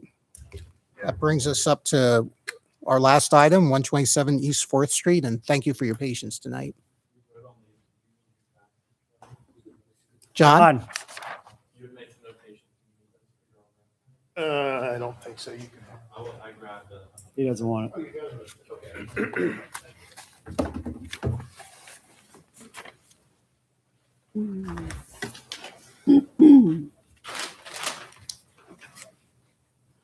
Just please announce your names. Abraham Saloom. Tarek Shihab. Welcome, thank you. Do you want us to No, take a keep break? going. Be right back.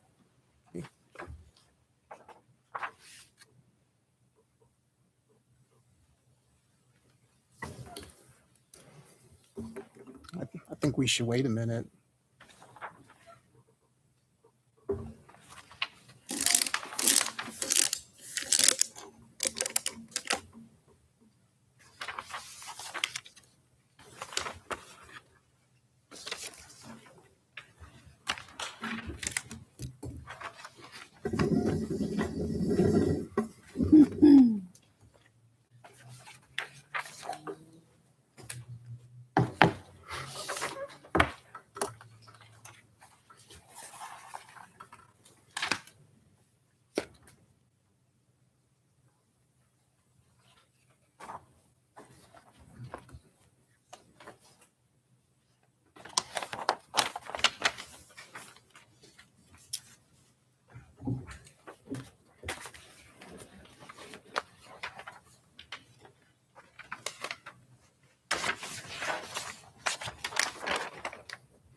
Resolution when we previously saw this.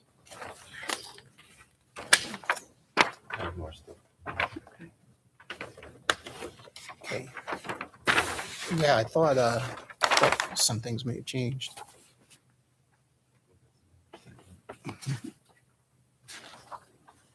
Just so you're aware, I'm providing them, this was the previous certificate that was issued Oh, okay. when we saw this project. This was before we Can you see purchased that it. at all? That's just, The photos? I'm getting to. Oh, them, so I okay. just- I'm sorry. I just didn't Yep. want people to get confused. Yep, Oh, okay. thank you. Is that before? Yep. Oh, okay. And then architectural drawing. Wow, I'm trying to find this forever. time flies. Mm-hmm. Yeah. You said this is the architectural drawing? That was the original building though. Yeah. Yeah. For the original certificate that was issued on this project several years ago. Oh, thank you. And then it's fourth quality, but this is a scan of the architectural drawing set, just the one facade sheet, and that's a historical photograph. Very cool. Thanks, Jeff.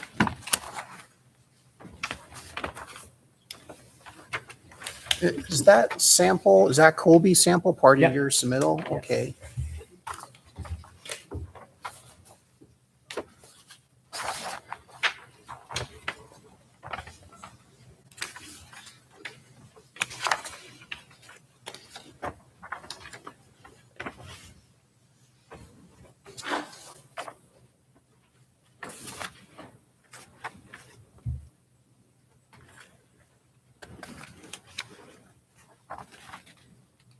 Just for public record, I just distributed the certificate of appropriateness that was issued in 2022 when this commission last saw this project. I also provided, it's unfortunately a poor quality scan, but a scan of original architectural drawings at one page. It has an indication of various facades and a historical yet undated photograph showing two of the four facades in a historical photo indicating Bethlehem Catholic High School as a caption.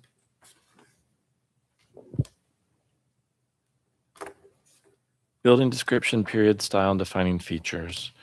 This structure is a 4-story detached stone and brick masonry institutional building with a flat roof. Defining architectural features include a raised, stepped, and arched front parapet with a triple arched entry portal and banks of double hung windows. The building dates from circa 1925 and is Italianate revival in style. The proposed alterations, it's a little confusing between the application and the agenda, but the agenda states the applicant proposes to remove infill windows due to a conflict with newly installed floor plate and install new vinyl picture windows with faux divided lights. The guideline citations I use for my assessment include the Secretary of Interior Standard Number 5. We had this previously, but I'll repeat it. Distinctive materials, features, finishes, and construction techniques, or examples of craftsmanship that characterize a property will be preserved. Number 6, deteriorated historic features will be repaired rather than replaced. Whether the severity of deterioration requires replacement of a distinctive feature, the new feature will match the old in design, color, texture, and where possible, material. Interior Standard Number 9 concerning new additions, exterior alterations, or related new construction will not destroy the historic materials, features, and spatial relationships that characterize a property, as well as the ordinance that Mr. Later read at the beginning of tonight's meeting. My evaluation, the effects on the district, and recommendations. So according to the agenda, the applicant proposes to remove the infill windows due to a conflict with a newly installed floor plate and install, I'm reading into this, new vinyl picture windows with faux divided lights. I don't, did it say vinyl? Yeah, it said vinyl, okay, in the agenda. Within the project description on their application, that's section 4 at the bottom, it states the applicant proposes to remove the existing exterior windows and install new windows. So the agenda is implying a very limited amount of work. Their own description states removing existing exterior windows and installing new windows. So I'm curious, and again, we'll get to the discussion in a moment. My assumption was we're talking about a significant number of windows, and that's why I wanted you to see the previous certificate, because it addressed it at that time. So this project was previously assessed during a series of HCC meetings in late 2021 and early 2022.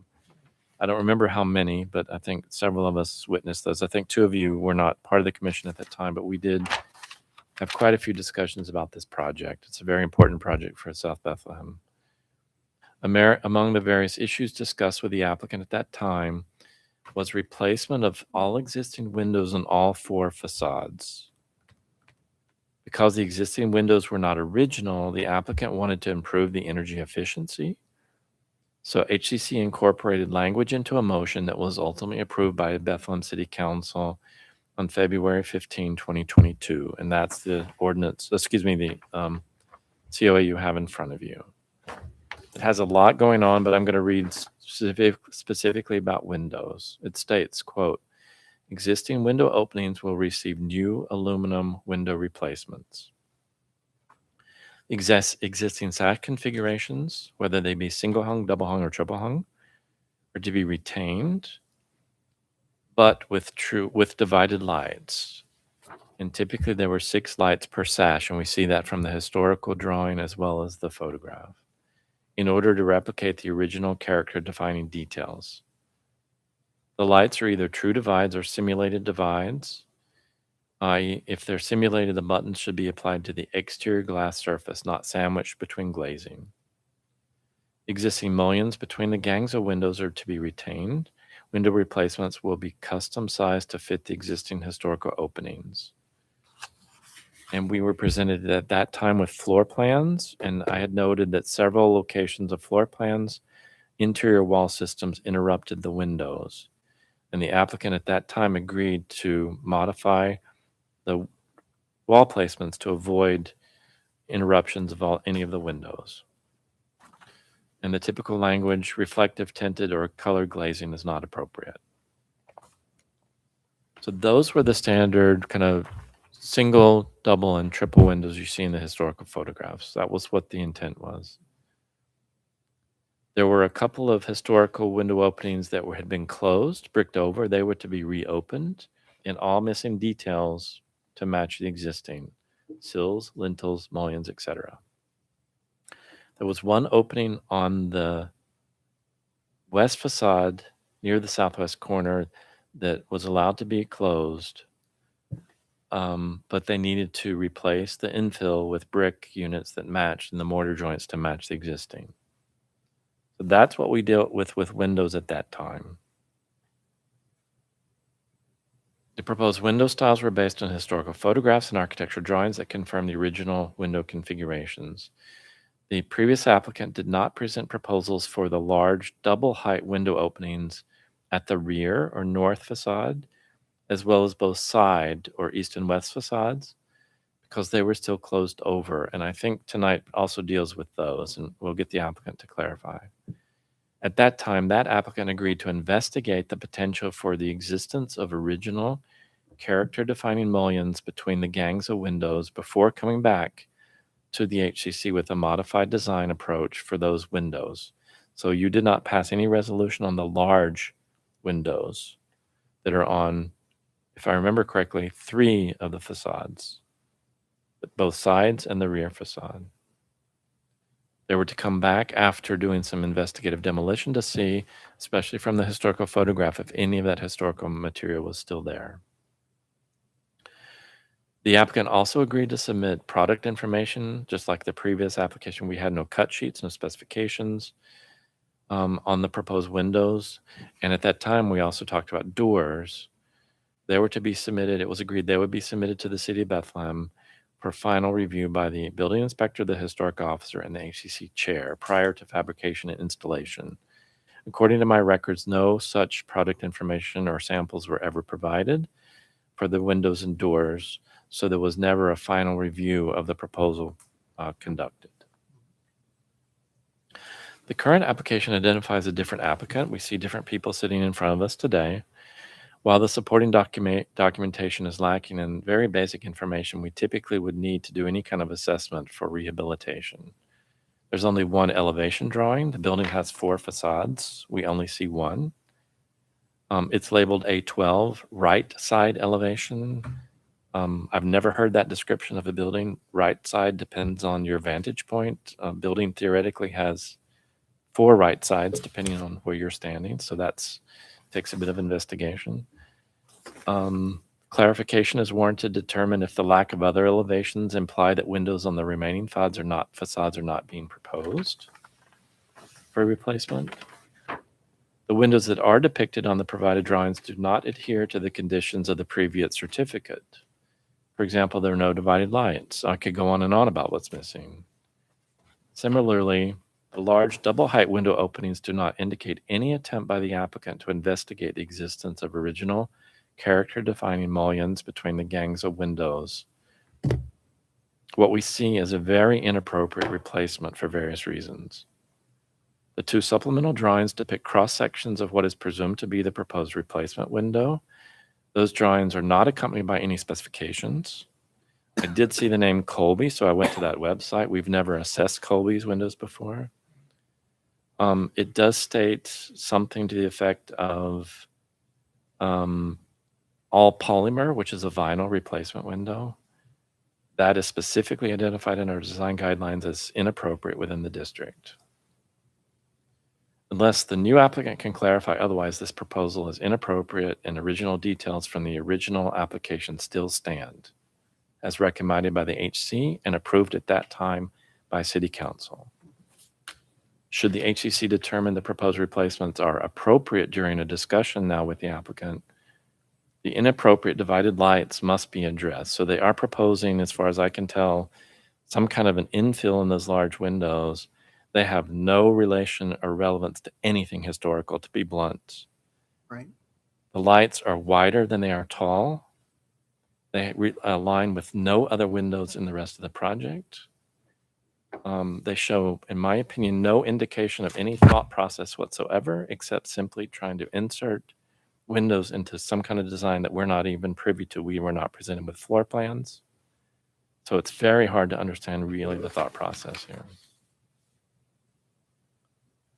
But I even have a greater concern. So similar Similarly, other critical information within the certificate you have in front of you either was not communicated to the new applicant, or perhaps they don't consider them important. I'm not really sure. So I really think we have to bring those up into the discussion as well, even though they're not on the agenda.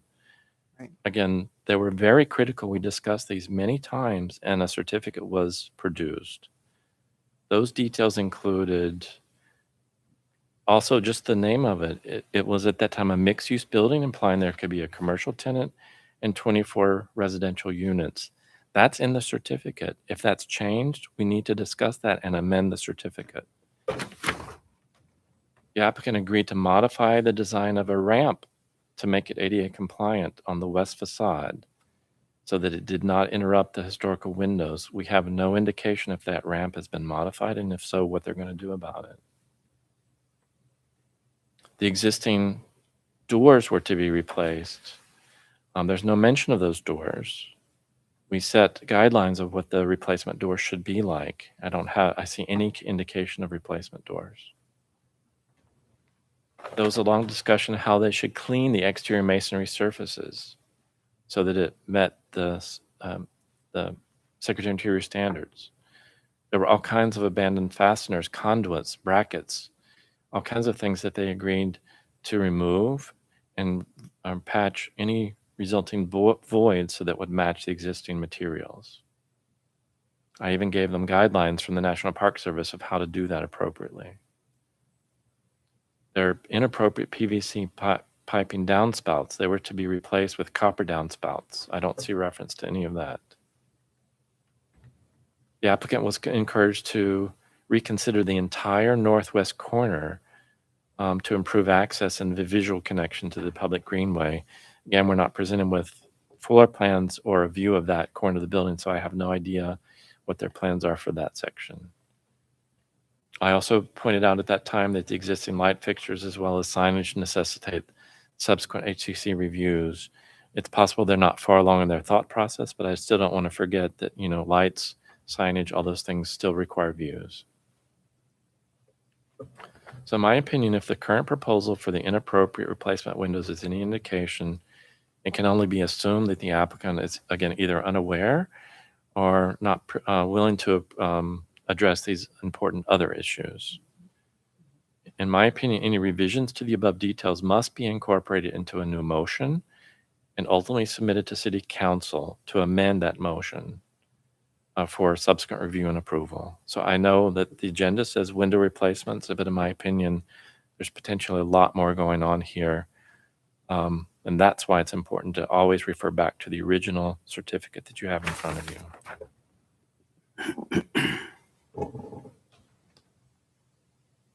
Well, thanks, Jeff. That's good to go through. Well, gentlemen, welcome.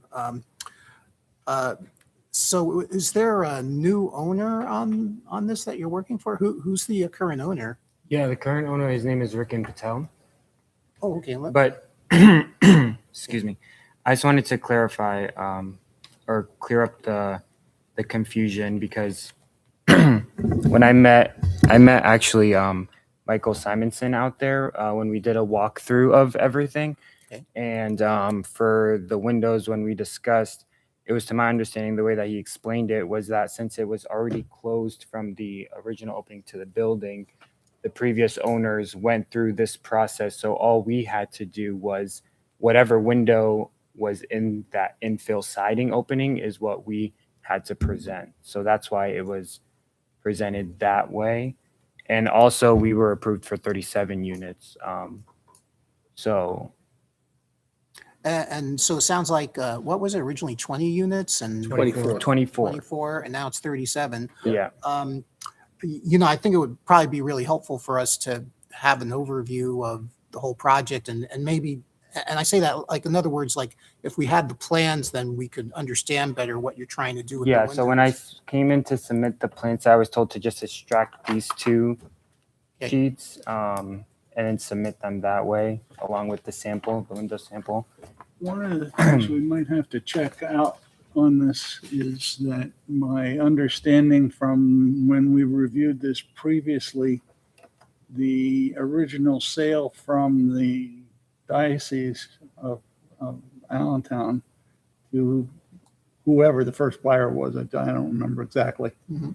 But there were covenants within that sale Okay, that restricted the appearance of the exterior of the building to revert to whatever it was prior to any, I mean, it could be altered to whatever use it was going to be, but the exterior of the building was to retain the look of when it was the Bethlehem Catholic High School. Okay. And that's my recollection, because we had that discussion. And there may be something to follow up on that, sure. but it would make a big difference in how the application of windows might be observed. Well, I mean that, and, you know, I think whatever we did spend considerable time with the previous owner on this. And so, you know, what we would expect is that the current owner would follow through, you know, in all those different categories that Jeff just mentioned. I'm just curious too, is there currently a permit for construction work on Yeah. this? Yeah, we have all permits. We did a walkthrough inspection on the 4th floor just so they can point out any common mistakes so we don't continue it throughout the rest of the project.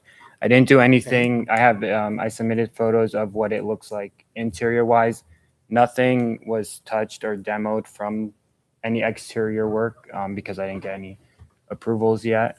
So the ramp, I understand you said the ramp in the back, that does need to comply, and we do need to update it because it is damaged. And along with the doors, we know to Okay, replace all hold the on a doors. second. So you submitted drawings, they were approved for permit, but weren't there any exterior drawings when you submitted for permit? Yeah. Yeah. Yeah, they were all, everything was approved. Okay, and there's construction going on now for the interior?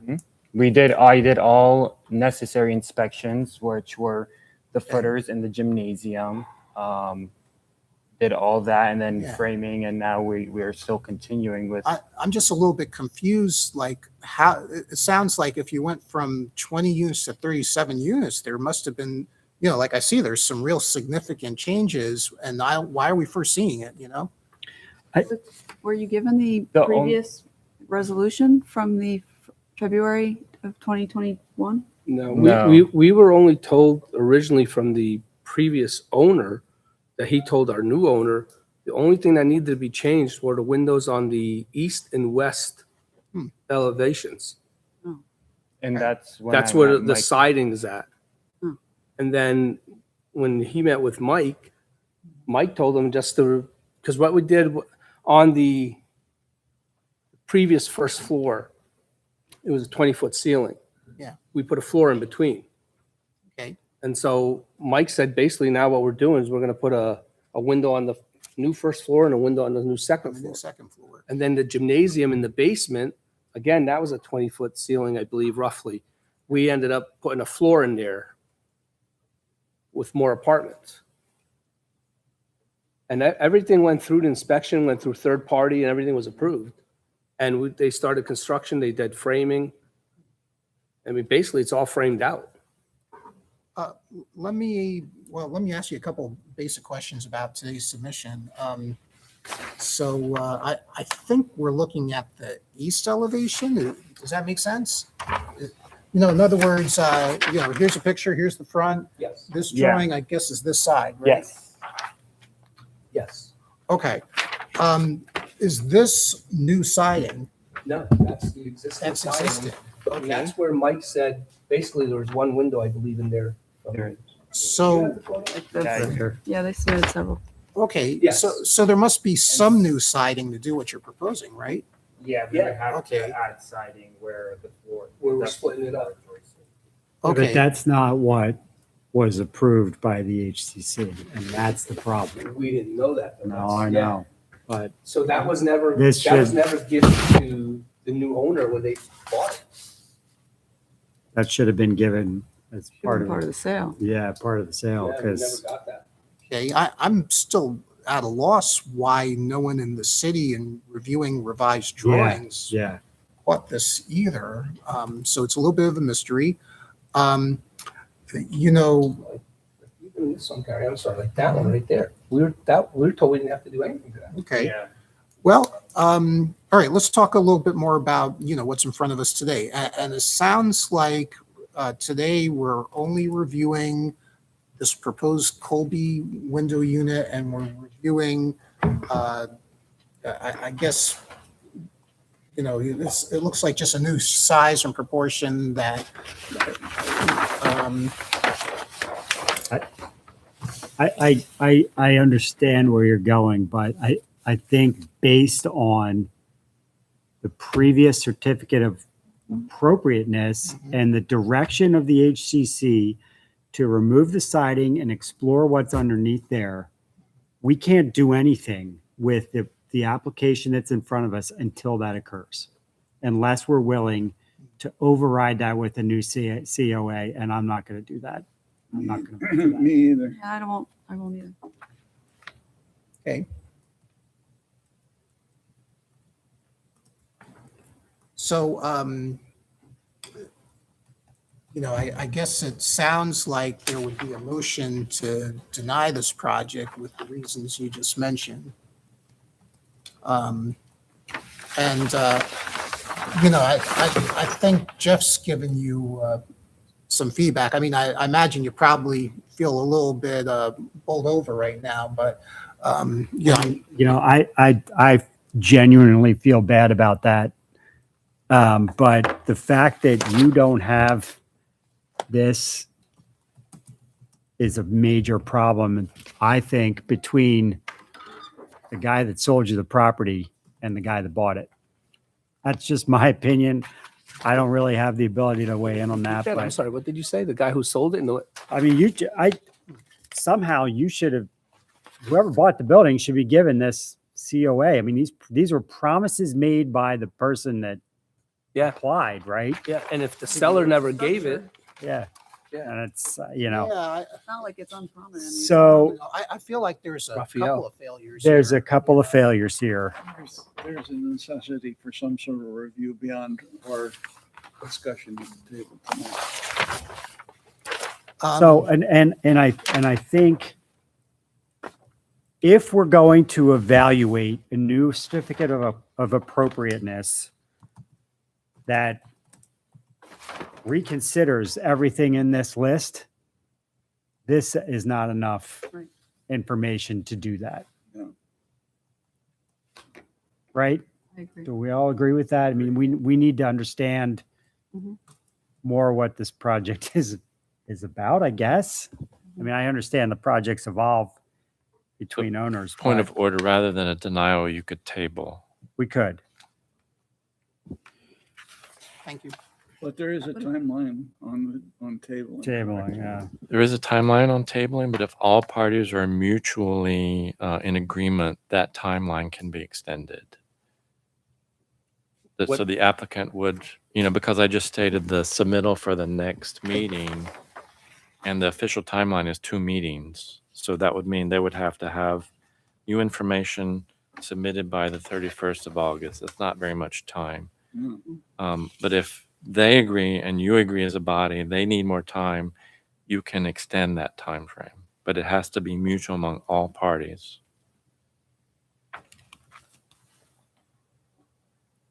In the meantime, they're under construction.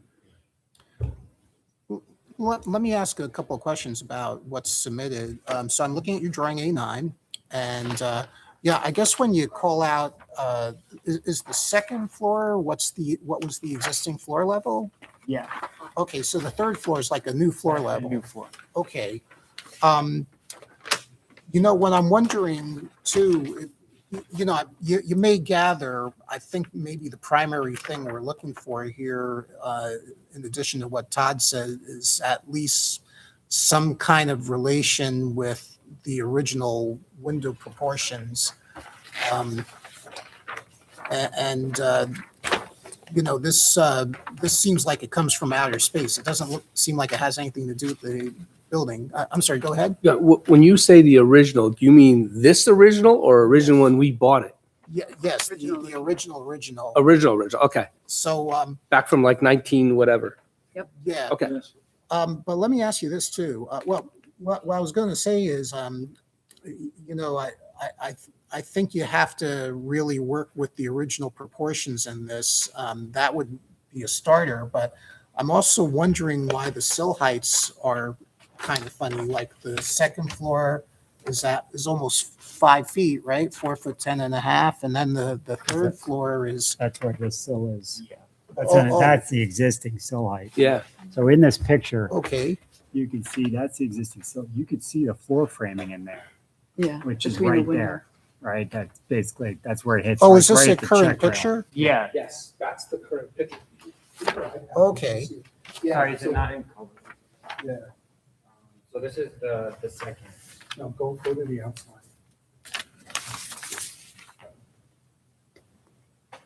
That's what's there currently right now. That's how Mhm. it looks. But you guys put that floor in there based on your architectural interior Yes. drawings? Right. And then that's when Mike came back and said, okay, just take the floor, the window from there down to the existing Yeah, cell, and then that's- here, take it up 2 feet and then go all the way up to the top. But you do understand that the portions of that window are just, like, it looks like it's going the wrong direction? I mean, Yeah, because you're. it just feels like it should be like turned. Vertical. Yeah. Yeah, they look like it's too squished. I mean, it does, Well, in keeping with what's original, and not that I'm saying that this is appropriate, but I'm just saying like, at all, it would be, Well, The other originally, direction. We were thinking we were gonna infill all of it. Get rid of the siding yeah, altogether. we were- Right. But Right. then he said, no, just put the 2 windows in. We're like, Yeah. okay. And I don't unfortunately, you guys know, when he sits down in front of an owner, owner doesn't want to spend more money, and that is sometimes you gotta pull teeth to get money out of these people. Yeah. yeah. So Are these all fixed windows too? No. Just those new ones were gonna be fixed. Yeah. Okay. All the other Wait, ones which are we can- double hung. yeah, But we which could change them we to can do operable double. windows. Well, okay. I think we need a bunch of things. We need all 4 elevations. We need the floor plans. In our architectural packet, we have all 4 elevations of the existing and the new. But And like what I was said- submitted for us to look at No, today? No, that's what I'm saying. He went and Okay. submitted, they Yeah, told him they just told me take to this one and extract this one. these two. That's weird. The board. Okay, And Who said that? Michael's. And when I showed him through Okay. the whole plan set, he said extract these two, send a PDF. And then Okay, Craig, I It doesn't matter. believe, and ask me to drop everything. okay. Well, I'm just telling you, this is what we need to really review it. And you probably gather too, we generally don't approve vinyl windows. We've approved a line of fiberglass windows by Pella, and this is based on the profile. This is also based on, the size of the mullions and all that good stuff. Yeah, I mean, any recommendations you guys have, we would be more than happy to look into it, absolutely. Yeah, you know what? I definitely feel like, maybe tabling this is the way to go. I'm sitting here thinking, like this, somebody needs to sit down with these guys and review this. Sure. And I feel like that should be the code department. We've in the past offered to be at the table. Yeah, Jeff and get- myself and yeah. Mike. I would Yeah. definitely want Mike in the room to understand what was communicated, but I mean, just to help move things along, I think I'd recommend trying to set up a meeting between all of us because it's a pretty important project. Right. Yeah. It's a beautiful building. I think we all want to see it done right. Yeah, I'm surprised you guys let them do that when the Holy Infancy Church had it. It was probably done long before our district. Oh, you know what? I didn't think about that. Yeah. Yeah. So should I reach out to Michael to set up a meeting? Or- Yeah, who should we reach out to? Yeah, I would say reach out to Michael. I know he's away this week, but you can still email him. And Can we have your email address to copy you on the email as well? I'll- Are you going to be in it? Who? don't worry about that. Just communicate with Mike, and the rest of it will reach us. But Okay. you know, we still have a format to follow, and I think just to bring some closure for tonight, we just need to have a motion on how we're moving forward. If someone's ready to do that. Yeah, I'm sure you I'll make a will. motion to table this application.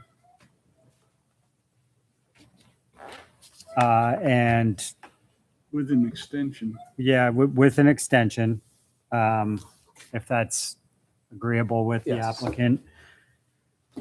Pending a meeting between the building code official or Chief Inspector Mike Simonson, the chair of the HCC, and the South Bethlehem Historic Officer.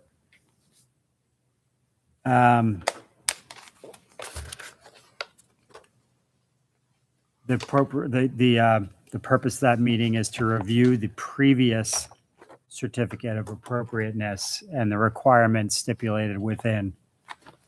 And then should the applicant return, we need all of these items in this COA addressed. Right? Yes.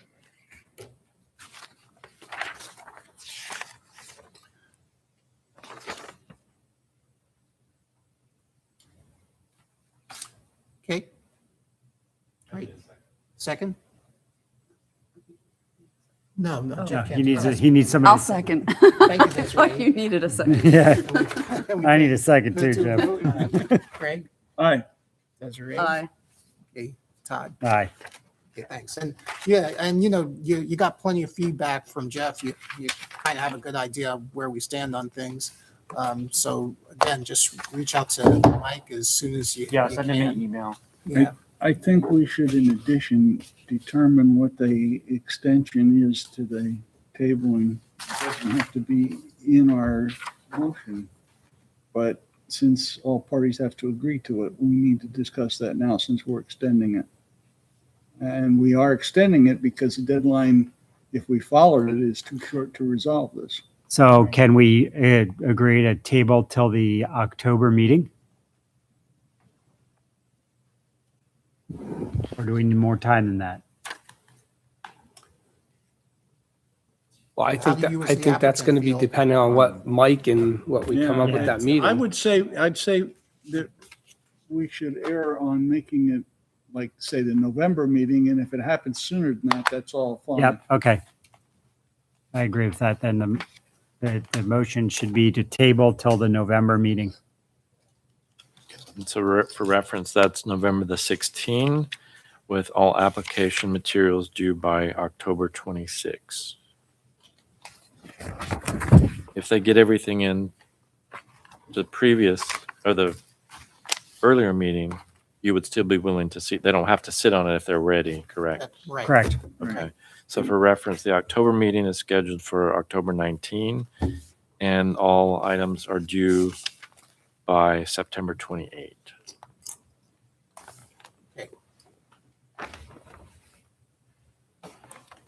You could take this. More sample. So you're Abraham and you're Tarek? Yes, Okay. Yep. I we think- met before. I was going to say, I think we've spoken on the phone. Yeah. But I don't think we ever met in person. Once. Really? Yeah. Okay. It was with Tom Shafnisky, the electrician. Oh, Yeah. okay. Oh. And I was over by your office. I had to get my plotter fixed next door. Okay. Yeah. Well, thanks again for joining us tonight. Sorry, my you. memory's not so good. No, Thank you. this is a It was shock. helpful. Like we didn't. Understood. Yeah. Yeah, I think we're all shocked. Yeah. Yeah, because we did pre-construction meetings too. Yeah, along the line, so. yeah. We're going to have a talk with the building No department. problem. And Mike, you said he's on vacation this week, so. Yeah. Okay. All right. Thank you. Okay. Thank you, guys. Thank you, Jim. Approval of the minutes? Motion. Second, Thank you. all right. Aye. Okay. Aye. Any new business? Any old business? We just need to follow up on flashing signs. And the garbage corral at Dunkin' Donuts, the flashing signs being at Dunkin' Donuts and the chicken place on Broadhead.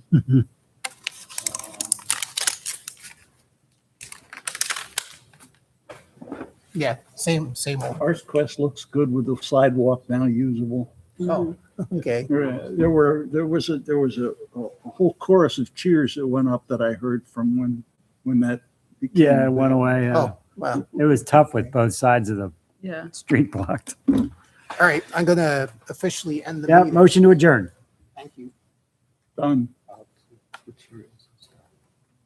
I can figure it out. Let's see.